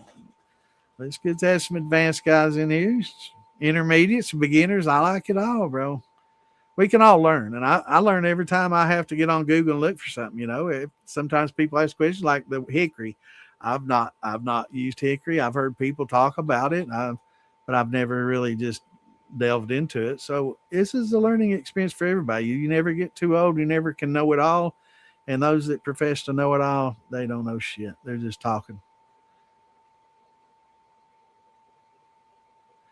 Have a good one, Drew. Yeah, I'm gonna have to get out of here as well. It's after 11. I'm about caught up. There's Mark. What's going on, brother? Yeah, we already did. We already mentioned that, and there's the man. Appreciate you, brother, and prayers for you and your son. Yeah. Other Mark just popped in as well. These are different people. That's why we call one Shadow and the other one Marky Mark or Uncle Moonshine. But yeah, it's there's a raffle going right now, and it's a 50-50 raffle, and hopefully we'll have some other things going on too. There's a GoFundMe. I prefer you use the GoFundMe, because, or if you win the raffle 50-50, just let them have it all. If I win, that's what I'm gonna do. So thank you, Billy. Thanks for tuning in, brother. But yeah, Mark, definitely prayers for you and your family, brother. I hope you get the answers. There's I did a little bit of looking. Cleveland Clinic, as well as clinic in Cincinnati, both do research on this Pompe disease. So maybe one of those will, um, take your son in, and the twin, to do a little research and study, and maybe they'll do it on the cuff. That would be awesome. But I would definitely take them to a place like that, because you just can't take them to a local hospital and expect anything. Take them to some place that actually does research, and prayers that they get the answers, man, and can get a regime of giving him enzymes and stuff that'll help break it all down, and help him live a more normal life, because it's tough. Christian, with 30 gallons steel for a corn liquor, how many pounds of grain and sugar would I run? Well, basically, you're not running the corn and the sugar. You're going to cook that, right? You're going to heat that up and ferment and then run. But for a 30-gallon, there's really, you don't. One of the biggest mistakes I see people making is saying, okay, I got a 10-gallon steel, I need a 10 or 12-gallon fermenter, because I'm just going to ferment 8 gallons, and that's what I'm going to run out of my 10-gallon steel. That's so hard to do. It's better to make double or triple the amount of mash that you need per run. That way it's a lot more efficient, and you can get several runs in, and you don't have to remash all the time. And sour mashing is a very efficient way as well to um, do that next mash. But if you got, for example, a 10-gallon steel, get you a 30-gallon, 40-gallon fermenter, and get 35 gallons of mash. And by the time you get it all down there, that's 3 runs of 9 gallons or 8 gallons, right? With a little left over for a sour mash for the next one. Because to mash in 10 pounds of corn isn't half as hard as doing 20 pounds of corn, because half the trouble is just getting out the equipment, setting it all up, getting your water boiling. You'll have to boil twice as much water. Might take another hour or 30 minutes. That's about the only difference. might take another 5 or 10 minutes to grind the additional grain down. Or if it's buying it cracked or ground, then it's not going to be any different. It's just going to take a little longer to add it in and stir it, right? So it's much more efficient and to do more than you need, and then just have several ready to go.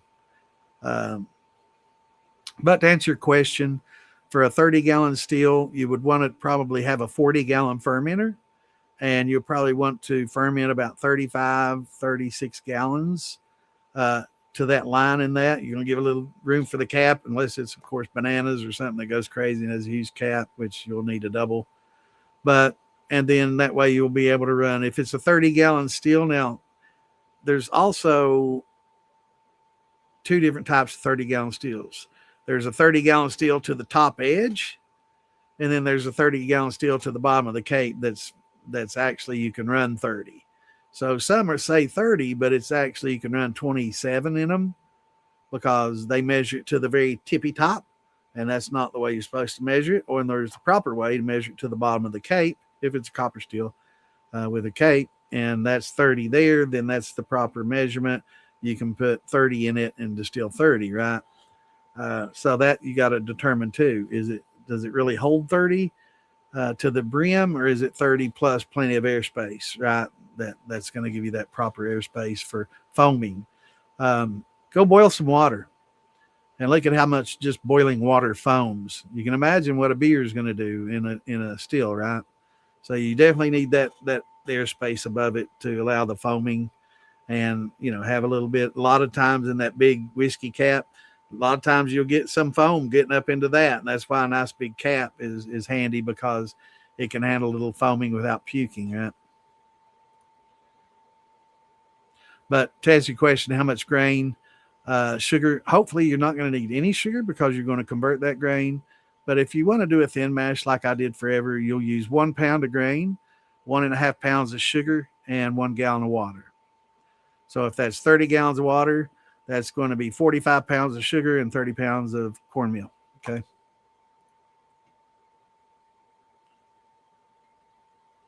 Yeah, I'd always use a big fermenter and do more than you need. Yeah. Clint and I right on, man. We think a lot the same way. We done this in a long time, man. It's just the way to do it. It's so much more efficient. Because you got, like I say, you got that grinder out, you're grinding your meal. It doesn't take that much longer to do another 20 pounds, right? You got that big pot out boiling. It doesn't take that much longer to double them out in that pot and boil it, or double, do it twice than it does to get all that equipment out, get everything started, get everything set up. That's the work. That's a lot of the work in it. So when you do that, it's better to go ahead and mash in a lot more than you need, and get 2 or 3 runs in on a mash. It'll keep, you keep that lid on there tightly, and keep the bugs out. It's going to be fine. It'll burp. If you can rig you up a little air gap, you can use a 2-liter jug and just regular nylon hose, or the shit that you get off an oxygen mask, or any of that works fine. And just run that into a 2-liter bottle of water or whatever. You can make your own airlocks. You don't have to, and you don't want to use one of those little teeny airlocks in a big 55-gallon thing. It blows them out. So you can make your own. Yeah, I'd say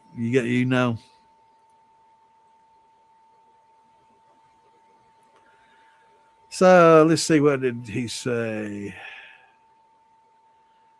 25 gallons. You'll get close to, you'll get 2.5 gallons of proofed, maybe 3 gallons of proofed stuff at 110, 20. So you're probably going to get about 6, 8 gallons, depending on how you proof it.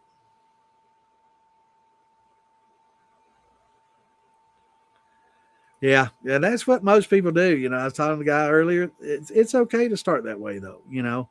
People asking, I'll tell them to start with that 15, or the 18.5 gallon bever. But eventually, even them, they want to move it up, because what you find is that 30-gallon still doesn't take hardly any longer than a 10-gallon still to run. And if it was a 10-gallon bever with that small pipe, and he's got a 30 with a 4-inch going into a 2, it probably runs just quicker than that 10-gallon did. Did Clint say goodnight? All right, brother. Yep, glad you weathered that storm, buddy. No problem, brother. We'll keep you in our prayers for sure.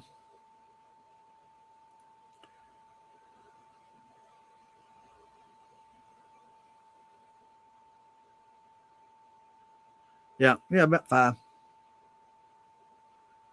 10 proof. Yeah, about 7 maybe if you proof it a little hotter, 110, 20 barrel proofing.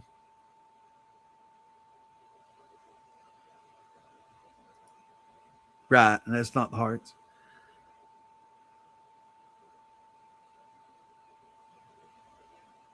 I think so. That's why, I hate that you have to use a 50-50 to get people to get involved. They have to win something to give. And I'd much rather just put it into the GoFundMe directly to them. Or if you win the 50-50, just let them have it all. But I think we should do maybe some raffles for merch or something like that. That way they're not getting cash, or getting something that we donate, and all proceeds will go. That's the way I like it. I agree, bro.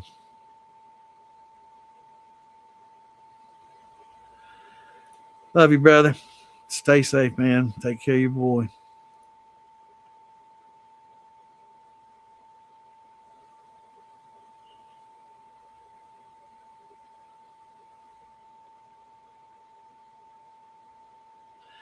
Yeah, I didn't watch it live. I caught it later. Yeah, butter definitely helps. Vegetable definitely helps keep it from foaming up. But yeah, those that never, done a lot of cooking and stuff, before you run some stills, boil water. Just plain water will foam up like crazy on you, man. Throw a little pat of butter in there and watch how it takes care of that. So it definitely works. What's going on, Leo? Good to see you, brother.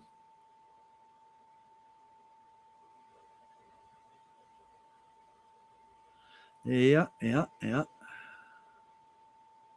Bottom of the cake, perfect. Then they measured it properly. Then that's awesome. Yeah, you could. I would do a 50, 55, and you could get to 25. I don't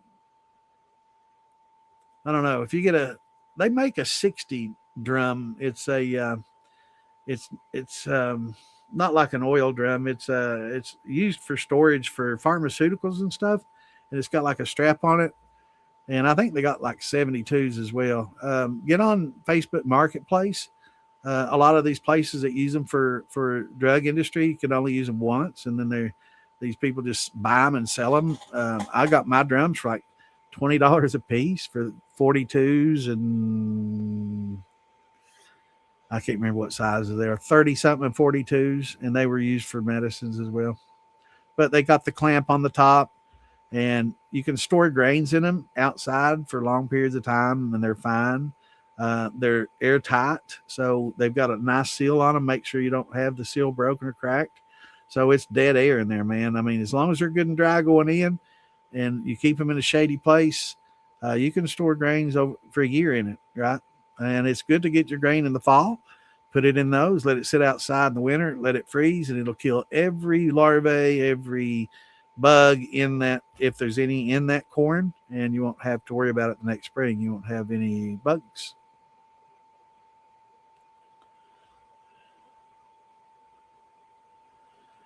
Right. And just usually the larger the steels,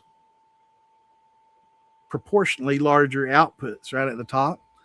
That's why I love that Bever 18 and a half. It's got a 2.5 inch. I go into 2. It's so much more efficient than when I was running little 1/2 inch lines.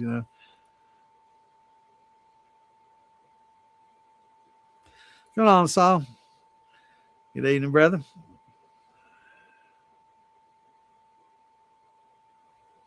Yeah, 60s. Yeah, yeah, those are great. Yeah. A lot of people complain about, can't get the taste of the pickles out. You make pickle shine until that flavor's gone, right? That's what you do. You just make pickle shine. Sell that pickle shine. And you got that good pickle flavor. But yeah, it's yeah, when you make, when it tastes like lemons, you make lemonade, right? Lemon cello. But all right, everybody, it's almost 11:30. Had a great night. Had a lot of good newbies in here and a lot of new questions and new people coming in, and love it. For those that are new, just catching us, we're on here every Tuesday and Saturday, unless I'm at a festival somewhere getting silly. So tune in every Tuesday and Saturday, 8 Eastern, and bring your questions and your favorite jar. We'll sit and talk. Till Saturday, y'all have a great week. We'll see you on the 22nd. Till then, peace out. Shine on. Love y'all. See you Saturday.